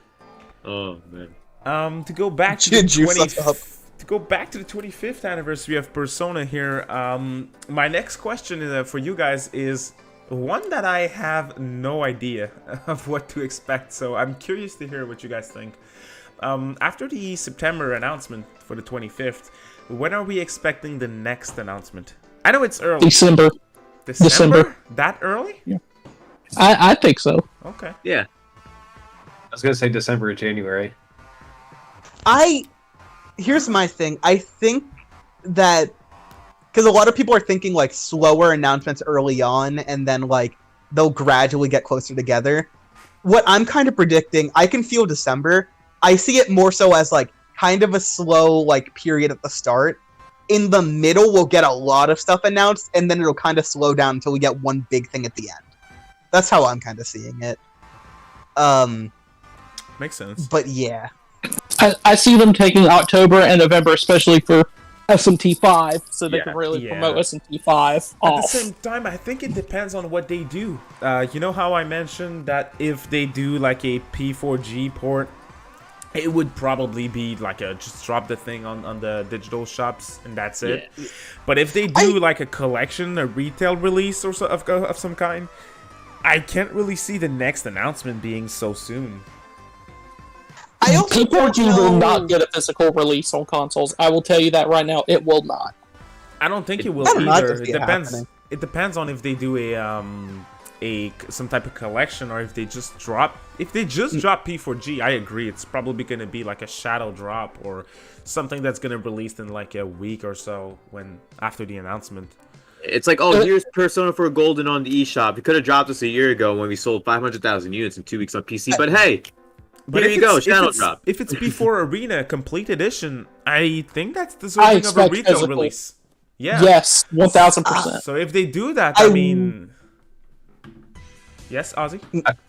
I was just gonna say, I can see, kind of, obviously with that, like, them announcing stuff, like, in that period of, like, October, November. Like, I get the reservations, like, oh, it'll distract from SMT5. I don't know if Atlus cares. I think Atlus cares Good enough. point. I don't think they want the Persona 20. Not that it would overshadow it, but If still. P4 Arena What's comes to retail in December, that's not going to change anything for the sales of Oh, SMT5. but didn't that quote unquote leak or rumor say it would be released in 2022? I Maybe. don't remember the date, but even Yes, they said it would be in 2022 when Persona 4 Arena Ultimate so if gets that's a the remaster. case, it's definitely a retail release. That's going to be a January. Though I game. don't know, I don't trust most leakers to begin with. Good. I could good see it idea, happening despite that. for sure. But So- it's just something to note because it does make sense that it would happen. Yep. I just wanted to say, not that I trust the leaker or anything, because everyone knows you should believe everything that you're told on the internet. But the date would be 2022 according to that rumor. Yeah.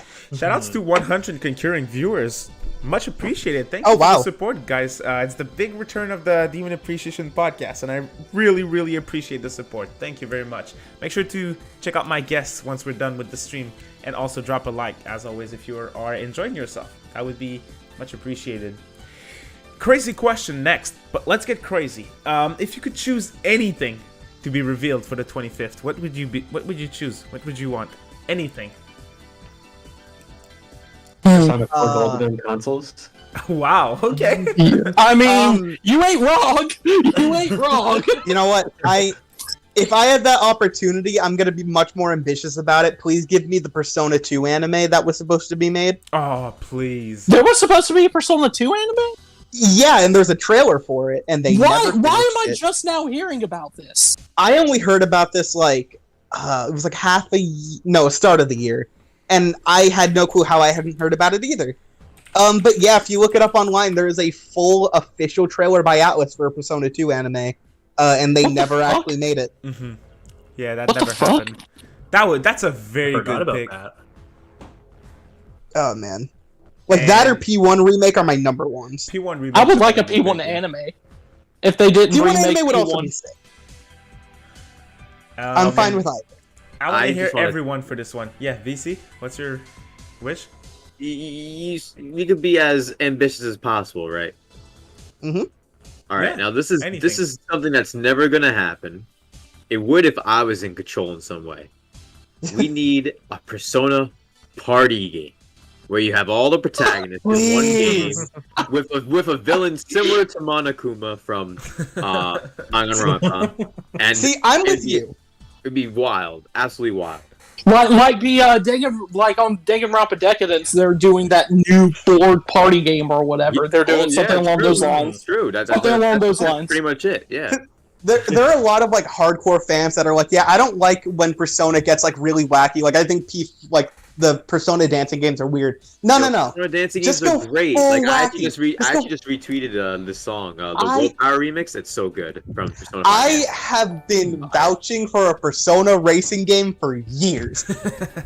They can't race. They're not even of age. They're like There's 17. that one fan game. What is it? Persona 4 racing all afternoon. Racing all afternoon. Oh man. What? Yeah. Oh, I need to look this up right now. Yeah. What if the announcement in September is just Persona 4 dancing for Switch? Bruh. That'd be a bigger bruh moment than Morgana and Monkey Ball. Honestly, I'd pay $60 for Bruh. it. Bruh.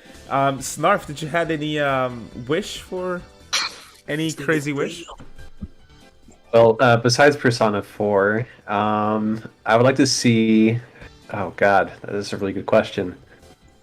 Yeah, Besides the it's obvious so Persona crazy. 6, Persona Basketball. Basketball? Yeah! Okay. I'm Sport here for it. Shibuya Jam! Oh my god! It could be The just like Shibuya NBA Jam. All-Stars! That's right. I forgot that Persona actually created Shibuya, so that works. That works. Shibuya. Exactly! Let's get it. They also created Japan, didn't they? I think they did. And jazz music. Yeah, that's for sure. I mean, we already got the name call it Persona right. 5 Strikers in there, so we're already close enough to a sports game. Yeah. To be honest, if I had to choose, boring answer, but I would like some type of crossover, but a different one with mainline. I want to see Flynn and Narukami. So anything. I want to see some weird anything. I'm open to any ideas. You know what? As much as I love P5 Strikers, one of my things when that game first got announced that I was really hoping for, it being linear like how it is, great game. I really enjoy it. But there is part of me internally that I'm not saying it would inherently be better, overall, but I kind of just want my traditional Warriors game. Give me a cast of 30 characters, Persona and Mega 10, just crazy hack and slash through giant horde battles, just arcadey. I don't need a super strong, just a story mode. Just give me a crazy Warriors game with all those people. That'd be sick. And honestly, that's not out of the realm of possibility, because Persona 4 Arena, I mean, I still think Persona 5 Strikers is going to be our Persona 4 Arena of the P5 era, but I mean, they combine, I would love combine it the for characters Arena, of P3 and P4, so I don't think that's out of the realm of possibility if they did do a Strikers sequel. I mean, I can see, I wasn't saying a Strikers sequel, more so just kind of another game in that realm, in a hypothetical universe. Strikers 3 I actually think is nearly guaranteed. Or not Strikers 3, but Persona 5 3. Oh god. I see it happening. It's happening. We all know it's happening. Like, all the fans in Japan want it. Anyone who's played it in America, most of us want it. The developers want it. It sold gangbusters. It's gonna happen. Before I get to my next question here, shoutouts to One Hook with a $5 super chat. Once again, thank you for your support, One Hook. Much appreciated. And he says, one final donation.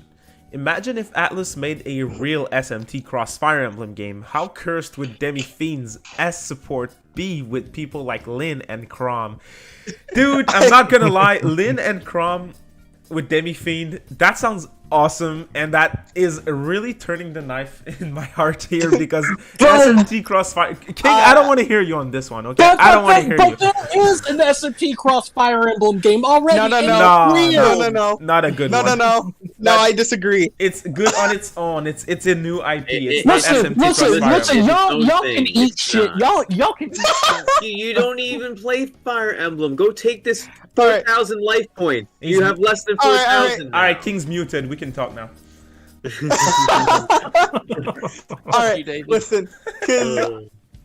Honestly, I'm thinking about stuff like freaking. We get like Demi Fiend and like Byleth, just two completely silent people, and we just recreate the Fire Emblem Fates conversation where it's just a back and forth of ...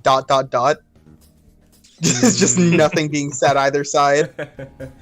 Yo, like, imagine there was, like, a new collab between Fire Emblem and SMT.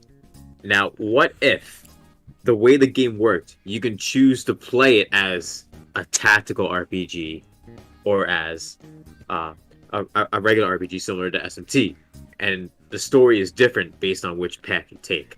I mean, they didn't even have to That's go a lot that of right. work. So They have Majin Tensei. Tensei and they have Devil Survivor No, already, which is even closer. So come on. Wait, so let me get this straight. So what you're saying is you want Sonic Generations, but for Mega 10. Pretty much. Well, 10 times better than Generations. I don't want Sonic I mean, anywhere near my Mega.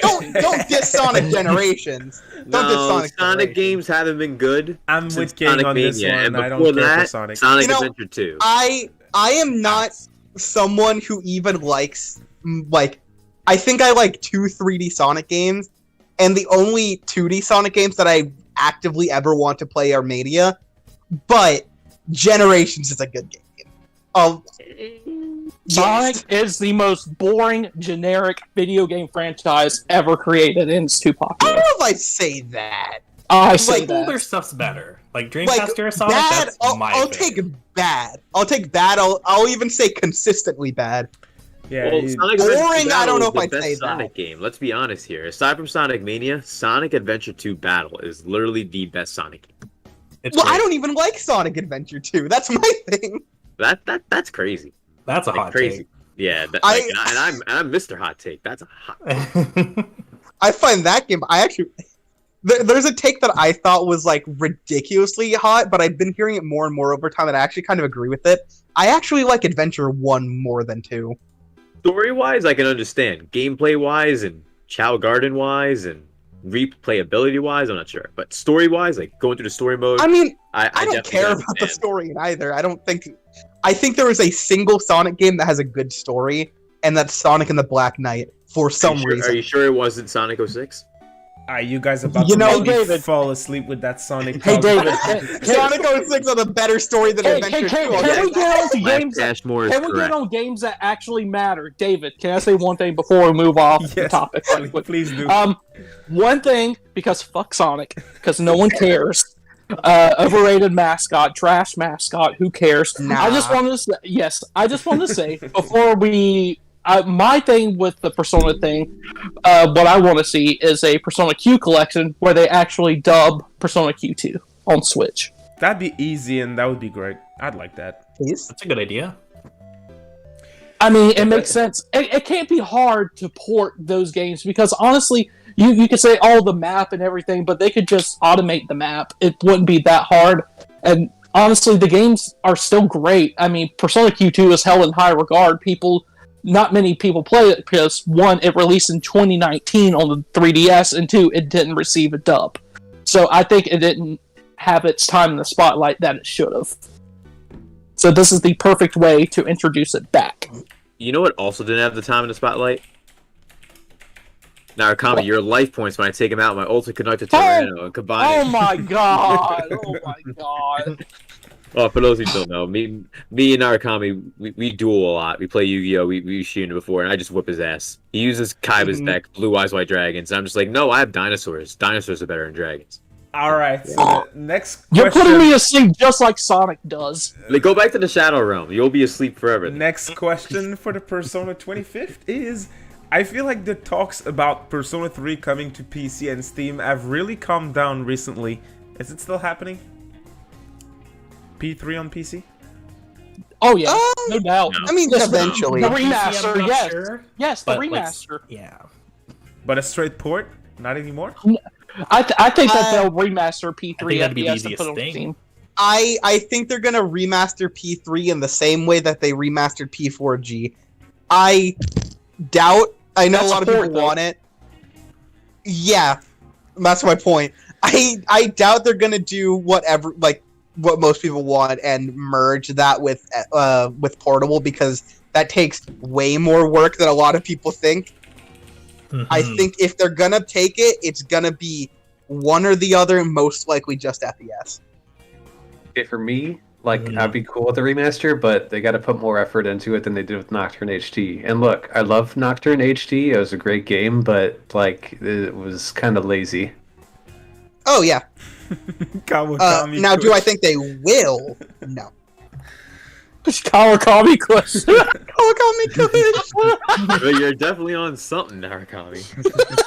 I love that. I loved how we never got so many Fs in the chat after that Sonic segment.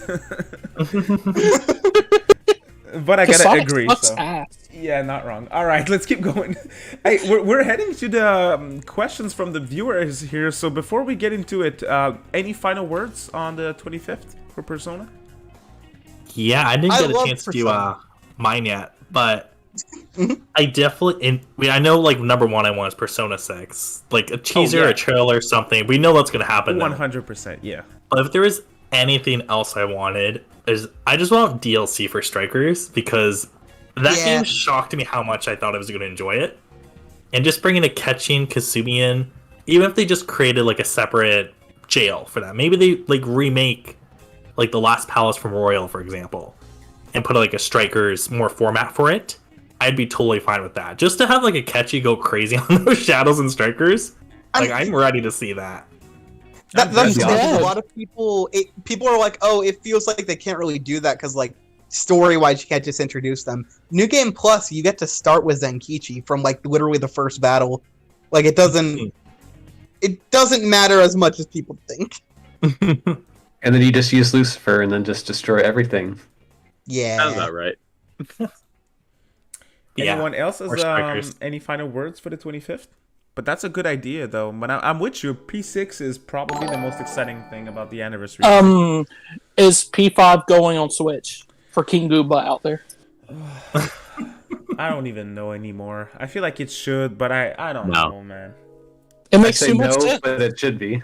Exactly. It should be. Yeah. I agree with that. It Yeah. should have been like how many While years? ago. 4 years Cat- ago. No, Nobody wow, has it's the almost, same it's almost like engine, as you it's said. almost like all these games should have already been on consoles, so we wouldn't. But then again, we wouldn't get that many announcements this year for the 25th anniversary. Yeah. So Demi Crow here with the $2 super chat says, Atlus, give me a P5 action rhythm game. Action rhythm I'm here game? for it. I'm here for it. Oh, yeah, I kind of like that 1 3DS. Melody of Memory. game. Is he talking about like Melody and Memory, like Kingdom Hearts? I guess. Mm. I think that's what he means, yeah.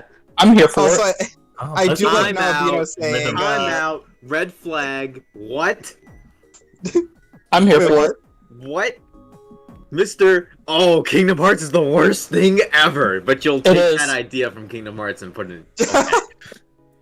I do quickly want to know, Nabino in chat said they want to see Labras and Show as a DLC. Have you not played the Persona 3 and 5 dancing games? Fire. We already got them as DLC. Oh god. I didn't even know that. That's how much I care about Oh yeah, dancing oh games. yeah. Dude, David, you're literally playing P4D right now. What? It's all right. It's pretty good. It's Yeah, okay. man, I don't want to hear that. Yeah, I don't Upper wanna Dance hear is pretty that. fire. Bro, Honestly, MSZ all has 3 of the Persona games. dancing games are fire. I even covered it. Like all 3 of those dancing Yeah, games. but you like need to be Kingdom bought. Hearts, so it's More like Kingdom Narukami Hearts. is a closet lover of Kingdom Hearts 2. Wanted to Kingdom take the whole Hearts. gameplay style from Alien Memory. All right, let's get into the questions from the viewers then. We have a couple to go through, but we have some interesting ones.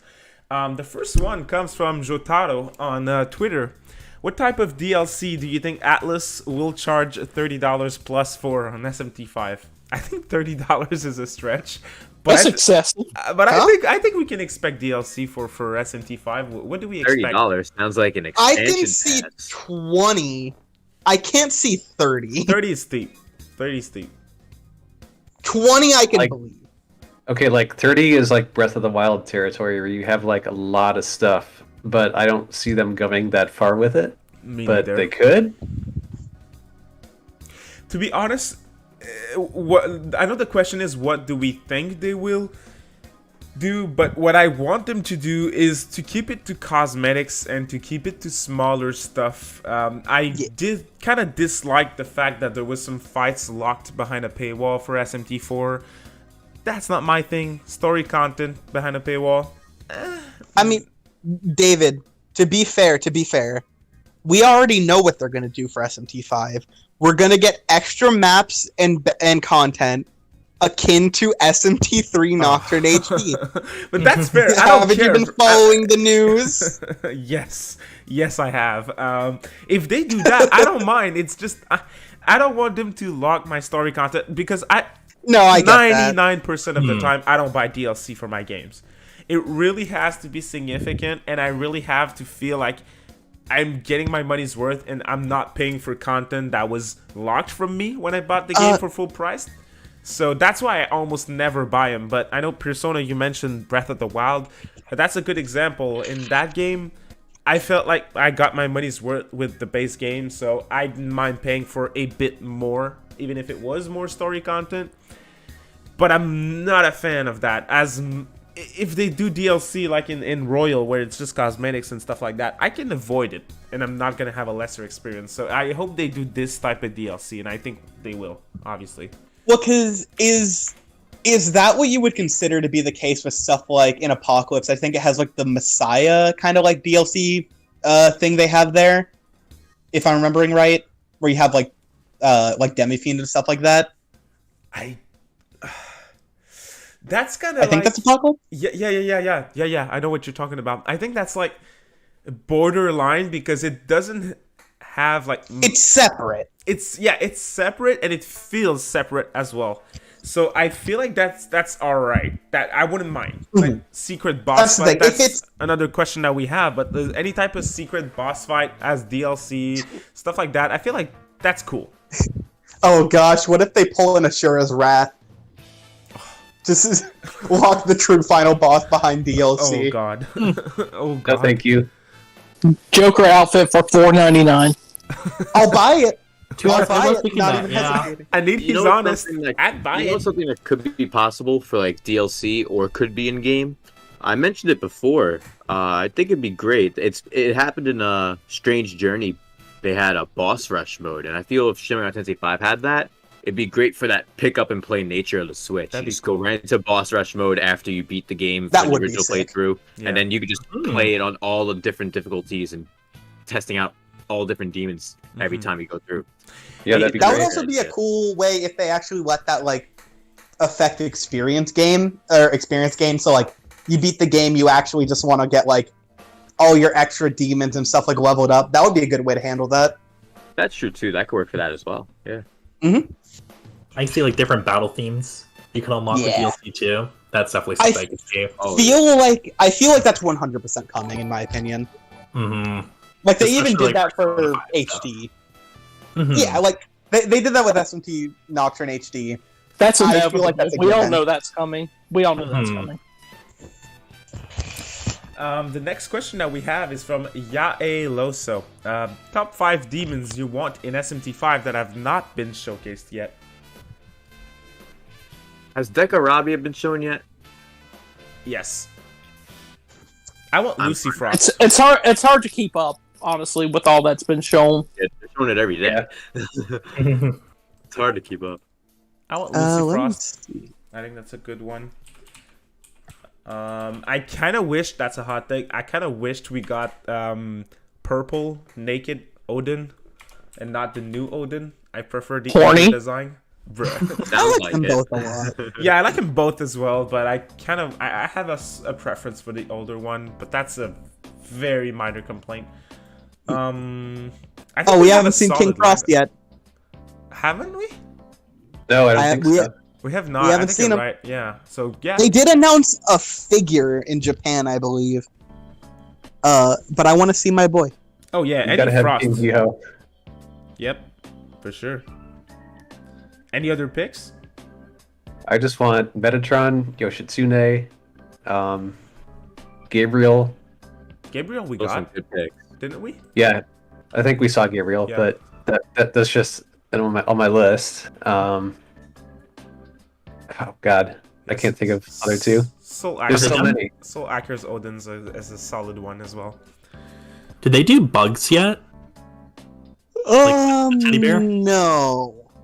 They didn't do bugs, but I think they gotta have Alice, right? Oh yeah, Mr. I think Person. on Alice. Need Alice. Mr. Person in the chat Alice pointed has been out shown. what I was referring to. King Frost was shown in the story trailer. Okay, you're right. Yes, I remember I that. actually It's a think quick I think that's the case snippet, with though. Alice's too. Yep, Yeah, Alice, Alice was was shown. Yep, Yes. I remember Alice. Yeah.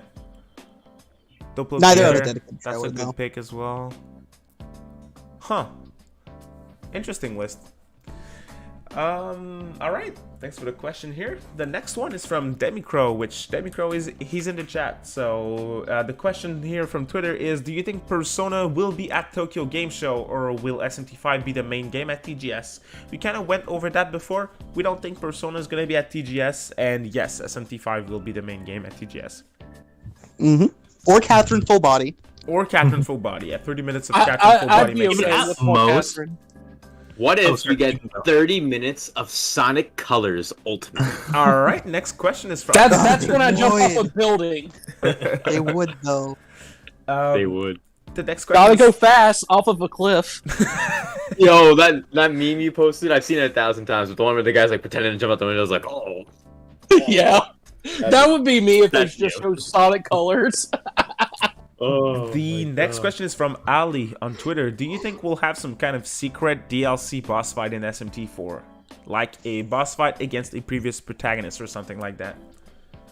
I'd like that because I think that's something that was super cool in 4 and also in DDS, where you get to fight Demi Yeah. Demi Fiend. Yeah. Ultra boss. That's dope. I want to see that again. I don't want Demi Fiend though. Make it original. We got Demi Fiend in DDS. Oh, okay. You know what would be a really, really cool thing to do that would be a good callback that actually kind of fits? Joker Let for us $12.99. Fight with that. Let us fight Aleph. Aleph is my favorite pick. I think Aleph Yeah. would be fantastic. Plus, That I want would to blow see it me in away. HD. Aleph Doy's design is awesome. I want to see that. Yeah. Oh yeah, Aleph is my pick as well. 100%. 100%. I like Flynn. It's just Yeah. Or give us what's his name, like John from Strange Journey, the space marine. Yeah. Yeah. oh yeah. That'd be freaking But hype as well, though. It'll be Morgana, don't worry. It'll be Morgana. We already got Morgana and Monkey Ball. I think we're good. It would be It'll be funny Monkey if Ball. they had this like crazy like sudden event that happens post game. You see like the Schwarzwald all of a sudden like appear or something in the distance. You go into it. All you see at the end, you see the Demonica mask. They turn around. It's just the Jack Frost. What if the ultra secret boss fight is? God damn it, I forgot his name, but the, Seraph. the Seraph. protagonist from Tokyo Mirage Sessions. Oh, the most bland protagonist Iski, of all Iski, time. yes! Yes! No, Iski. he can do a Rasengan. That's not bland. I want Iski. He's like always just nice and emotionless with every character that he encounters. You know, I respect get it. people who call like characters like the P3 protag or like Joker. They call them like blank slate boring protags. No, I play Tokyo Mirage Yeah. Sessions. I know the difference. Exactly. Yeah, definitely. And There's like a if we're big being difference. objective too, like out of all the protagonists, like Persona 4 protag, Persona 3 protag, Persona 5 protag. If you have to go in honest order, like those are the best protags in that order. But if you're going for those three, if you're going by new generation Persona, It's what do you guys think super about that? boss. Ooh, I'd go reverse. I'd go 5-4-3. Okay, are we? We're not Yeah, including. not- We are Kanji not Maya. including the Not anime. including- We yeah. are not including anime. Yeah, no. Narukami's gonna be number 1 for me. Yep, me too. Okay, yeah. If we include the anime, I'll put Narukami at top. If not, I'm putting him at the bottom. For me, it's Joker, Makoto, you. I feel like have Makoto- to agree. Oh, interesting. I'd do Narukami, Joker, and Makoto last. See, but here's the thing: if are we counting the dancing games as well? Because you kind of had a personality a little bit during the dancing games. Yeah, So. not wrong. But Joker and Makoto Yeah. didn't get any benefit from the dancing game, so I don't know if we should That's count the them. thing. I always see those as like, especially with you, I always see his personality in those spin-offs. It's not that I don't count them overall, but if I'm judging like the quality of the protagonist, I'm just looking at the main RPGs. And in that, I think Joker is like the most expressive one we've had. Oh yeah, 1,000%. Oh, yeah. 1,000%. Yeah, I always that's hear his true. thoughts in the background, which is nice. Mm-hmm. I think Which I do find find, funny. I will say, at least for me, like, because I know a lot of people don't agree with that, but it is shocking to me. I still get that opinion, even though what would normally be their inner monologue is instead more often than not stuff said by Morgana. But you still get a lot out of Joker, which I find shocking. I think the reason why we kind of put Yu Narukami at the bottom of the list is because we didn't really get a lot of his backstory. With Joker and even Makoto, I mean, we knew a lot about them. I mean, Makoto's family died. Joker was involved in an accident in his hometown that they had to send them out. I mean, we knew more about them than we ever knew about Narukami.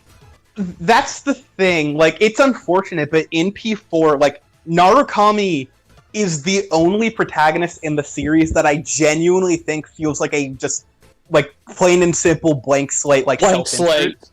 Like, he is a straight self-insert, in my opinion, other than the fact that I guess you are related to Nanako and, friggin' Dojima.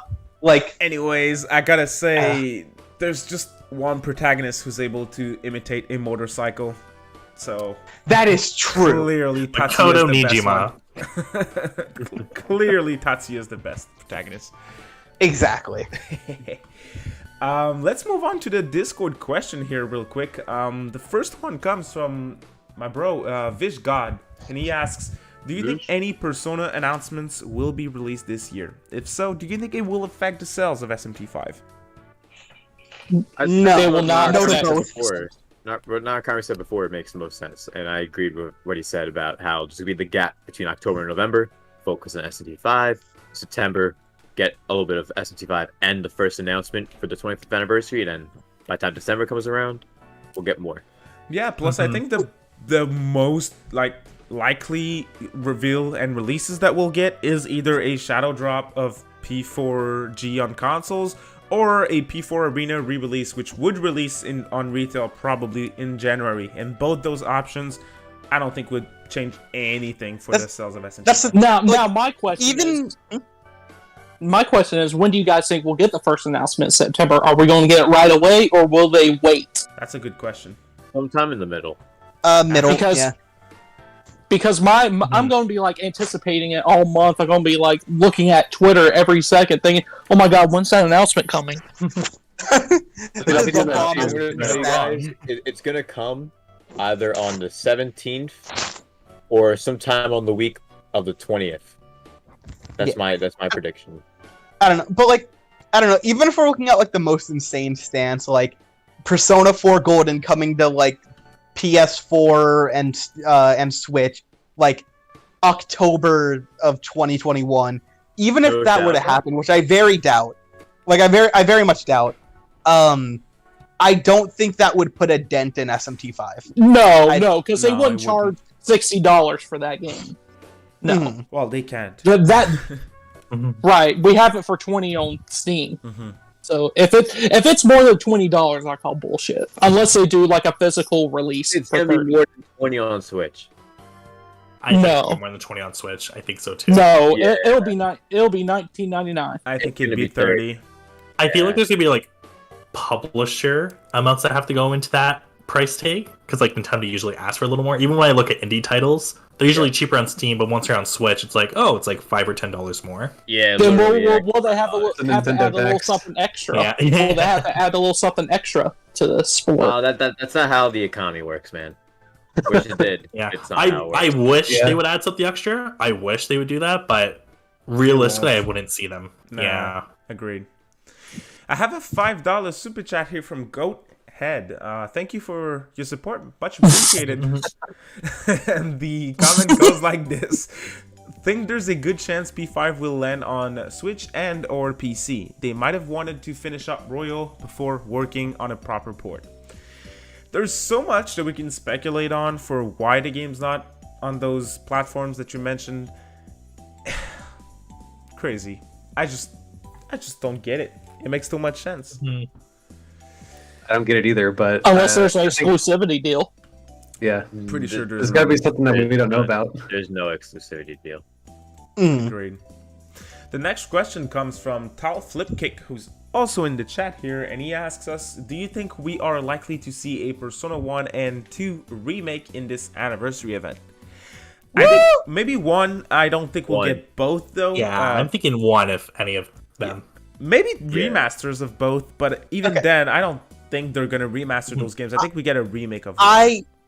I would prefer a full remake of 1, but I don't see it fully out of the realm of possibility. If we were going to go the route of like a collection, I can see them bundling together all the PSP games, remastering those, and putting those out, and actually translating Eternal Punishment.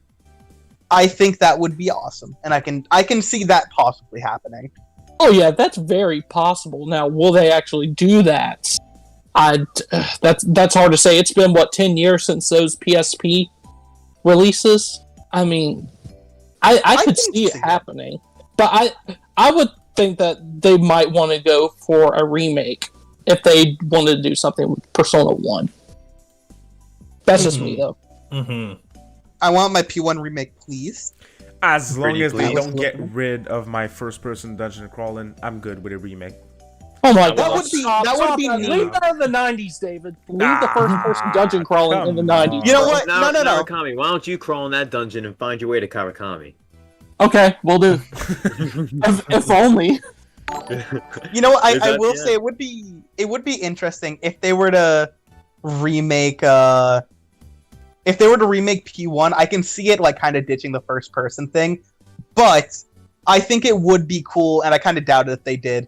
But if they did have a dungeon where, due to whatever reason, it actually does funnel you into that first person view for like one reason or another, that'd be a cool callback. But that's jumping the gun on whatever the heck that remake would be if it Leave it in existed. the 90s. I don't care. Come on. You know what? There are some cool things in the 90s. That's all I'm saying. Well, yeah, I was born in the 90s, but leave the first-person dungeon crawling there. Well, I never said you were one of them. Well, fuck you too. The same question was also asked by Nexo, so thank for your question here. But we got a $10 super chat from Mr. Azek. Thank you very much for your support. Got nothing to ask or comment. I just want to give some support. So thank you very much for your massive support, man. Really, really appreciate it. Thank you. We have 2 final questions, boys, and we've been going for 2 hours, so we're right on the mark, which is great to see. The next question is also from Discord. Aurelius asks, do you have any wish for projects that probably won't happen but could be announced for Persona 25th? We talked about that We kind of before. went over that. Yeah, we Persona did. basketball. But we have a second section of the question, which is very interesting because it's soon. And SMT's 30th anniversary. 30th. Crazy wish for the 30th of SMT. That's I why want Persona DDS should drop. ports. DDS It's a remasters. simple one, but it's still a crazy one. Give me SMT 1, 2, and if in the collection, localize them. Make him look a little bit better. Make the music sound a little bit better. That's all I'm asking. You know what? I'll one up you on that. Not gonna happen, but Agreed. you know, going like it. Well, I'm not even saying not gonna happen to that. I'm just saying for this idea specifically, it would be great. I doubt it, but you know, wet dreams. Do that, but HD. I have those all the time. HD 2D. Ooh. What are you, 50? Ooh. That's even better. But oh my god, Yeah. that would require. How would they do first-person dungeon crawling in HD 2D though? I mean, that wouldn't be that hard to do. It's just how they actually design, like, the visual aesthetic of the dungeons, how they use the lighting, kind of like the, I guess, point of view of it all. And then how they handle the perspective of it with your enemies. Huh. I'd have to. I'll First-person think on dungeon that crawling one. in the 90s. Bruh. Bruh. I'll stand with you First-person here, dungeon David. Crawling is a fun gameplay style that, like I mentioned earlier, it's just old school. It's an old school gameplay style. Otherwise, what I would consider an old school art form of games media. It's something that no one really plays nowadays, and they could bring it back if they did a Persona 1 remake. All I'm saying, we went through an era in history where people, and especially game developers, were like, nobody wants to play 2D side-scrollers anymore. It's all about 3D, baby. Well, no one wants to play first-person dungeon crawlers anymore. That's what they all say. Until it's right in front of them. It's Granted. like, oh, we got Granted. Persona 1 with RPG gameplay, and there's waifu! Then Granted, I believe that Etrian Odyssey is first-person dungeon crawling as well, yeah, if I'm not mistaken. Yep. Those games are goated. Exactly. Enough said. You should probably try it, Narukami. Get some Ecchi and Odyssey action going. It's more action than you get in Narukami. Persona 1 has a very rough first-person dungeon crawler, but you should try like Strange Journey. Maybe try some real SMT games someday. I think that would help. Fuck you, David. Maybe I am drop playing DDS right now. No, maybe Narukami, drop bro, the you dancing games definitely and try to play a real SMT game. Okay, the Yeah, dancing games are the dancing is best fire. Persona games ever created. I don't know about the best ever created, but they are really good. Play a real Shin Megami Tensei game like Strange Journey. Anyways, back on topic. I won't Rider 3. I won't Rider 3. Play a real Tensei Megami Shin game like Tokyo Mirage Sessions. Tokyo Mirage. Hey, from what I hear, real Shin Mega Man Tenpei game. from what I hear, Tokyo Mirage Sessions is the best Fire Emblem game. That's what everyone says. Who are you hearing this from? Are you hearing this from yourself? Your own thoughts in your own mind? That's what everyone says. That's what everyone says. Fire Emblem is fire. That's why there's fire in the name. So. You sure about that? Man, what about man. Fire Emblem Thracia? I'm pretty sure They should call it Bufu. They should call it Bufu Emblem. 'Cause it's just. I don't think they got Bufu in Fire Emblem's lore, so. I mean, they might. I don't know. Have you played them all? That's what I thought. Not all of them. I played a lot. Does anyone care about Fire Emblem? Okay, no. Moving on. Oh, let's do a poll. Let's do a poll. Everyone else is pretty lit. Just who cares about Fire Emblem? Just that. David, you know what'd be cool? Then- Tokyo Alright. Mirage Session. I sent the poll. Yeah, for the people asking in chat, because I guess a lot of people don't specifically know, Tokyo Mirage Sessions is a quote-unquote crossover between Fire Emblem and SMT that they It is not quote unquote. It is a crossover. that ended up becoming its own original IP in a sense. Yes. That takes elements from SMT and redesigns certain characters and certain like stylizations from Fire Emblem. And let's be But honest, it's like ultimately- 3 to 4 characters. It's not even like 100. Ultimately, if Fire Emblem and SMT never existed, Tokyo Mirage Sessions could release as its own thing, and people would be none the wiser. Easily. Nothing, like someone could play It's that still game not today a and know about either series. quote, crossover. People could play that game today and know about neither series and not even be like deterred, other than the fact that game is a very I strange. played the game.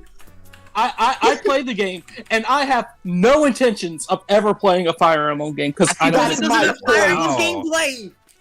That's my point. So it's not a.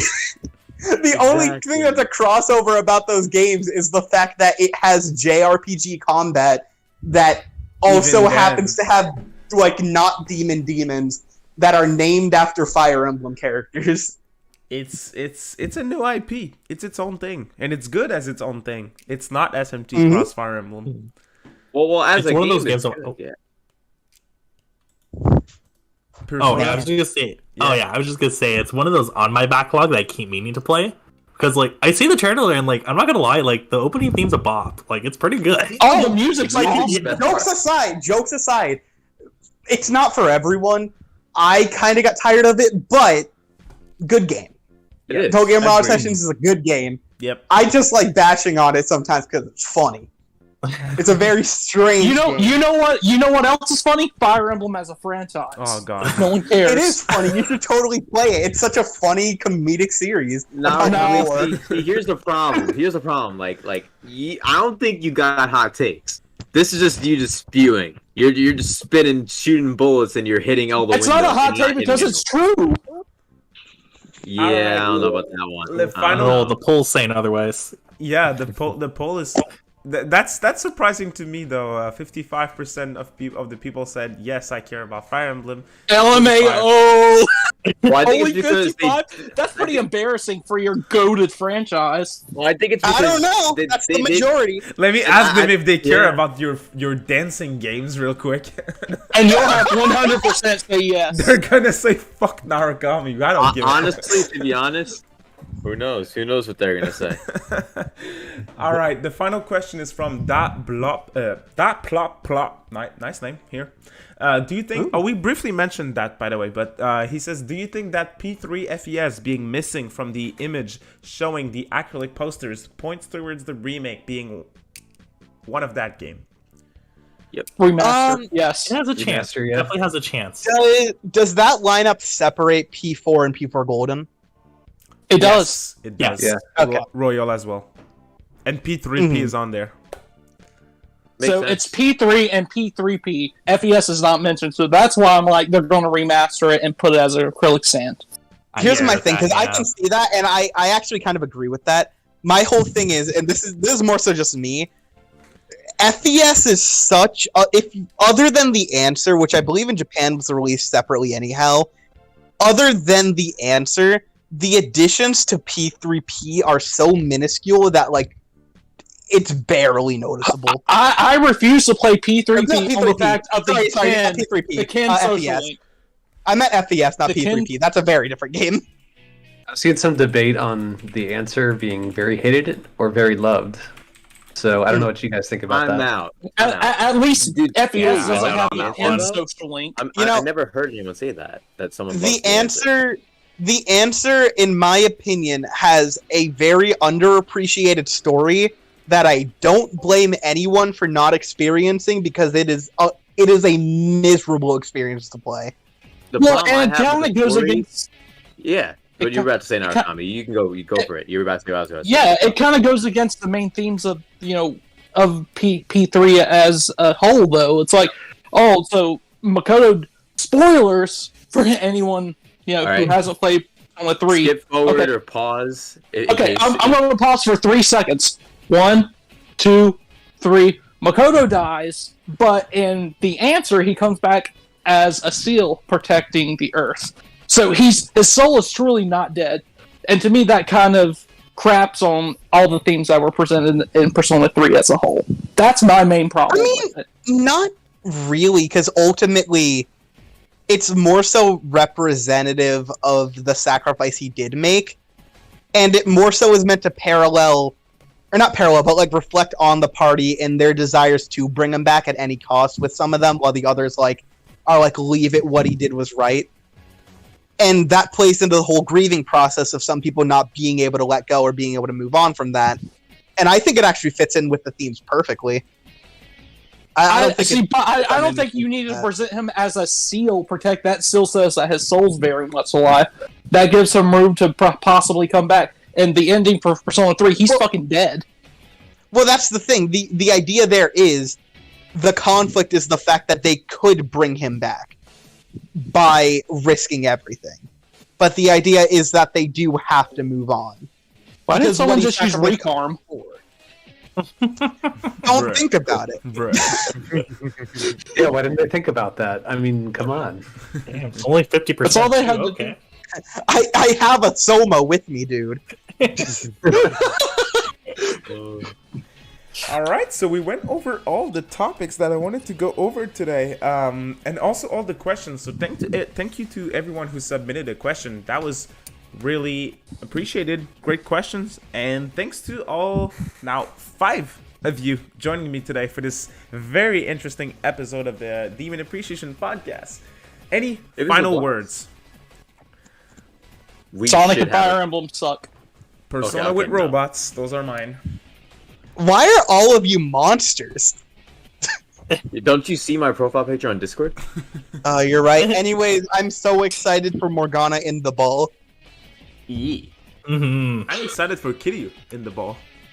Yes. Yeah. Can't wait to David roll just wants 25th Kiryu's. announcements. David just wants Kiryu's balls. You know what? Bruh. You know what? All these people. Oh, Persona 3 remake. Friggin' Persona 1 remake. Now, why don't they remake Yakuza Kiwami? Not Yakuza. Oh my God. What? Remake Kiwami. Remake Kiwami. Again? What? Just ask RGG if they can remake Kiwami. Put it in the Dragon Engine. No, As no, a no. turn-based RPG? Put it in Unreal 4 because that's what Atlus is working with, and we're all good. Okay. Here's what I guess then. All right.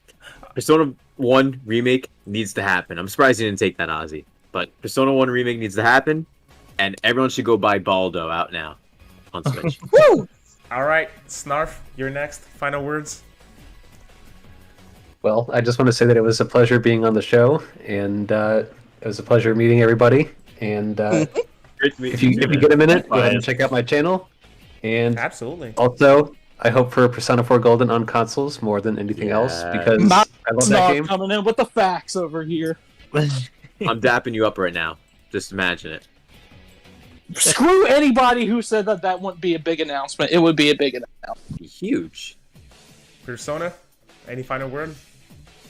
Yeah, I mean, just give me Kasumi and Akechi for strikers. Be more than happy. But yeah, We looking got forward Kasumi to all all the over other. right now. With the Jacko poses. Oh my gosh, I forgot.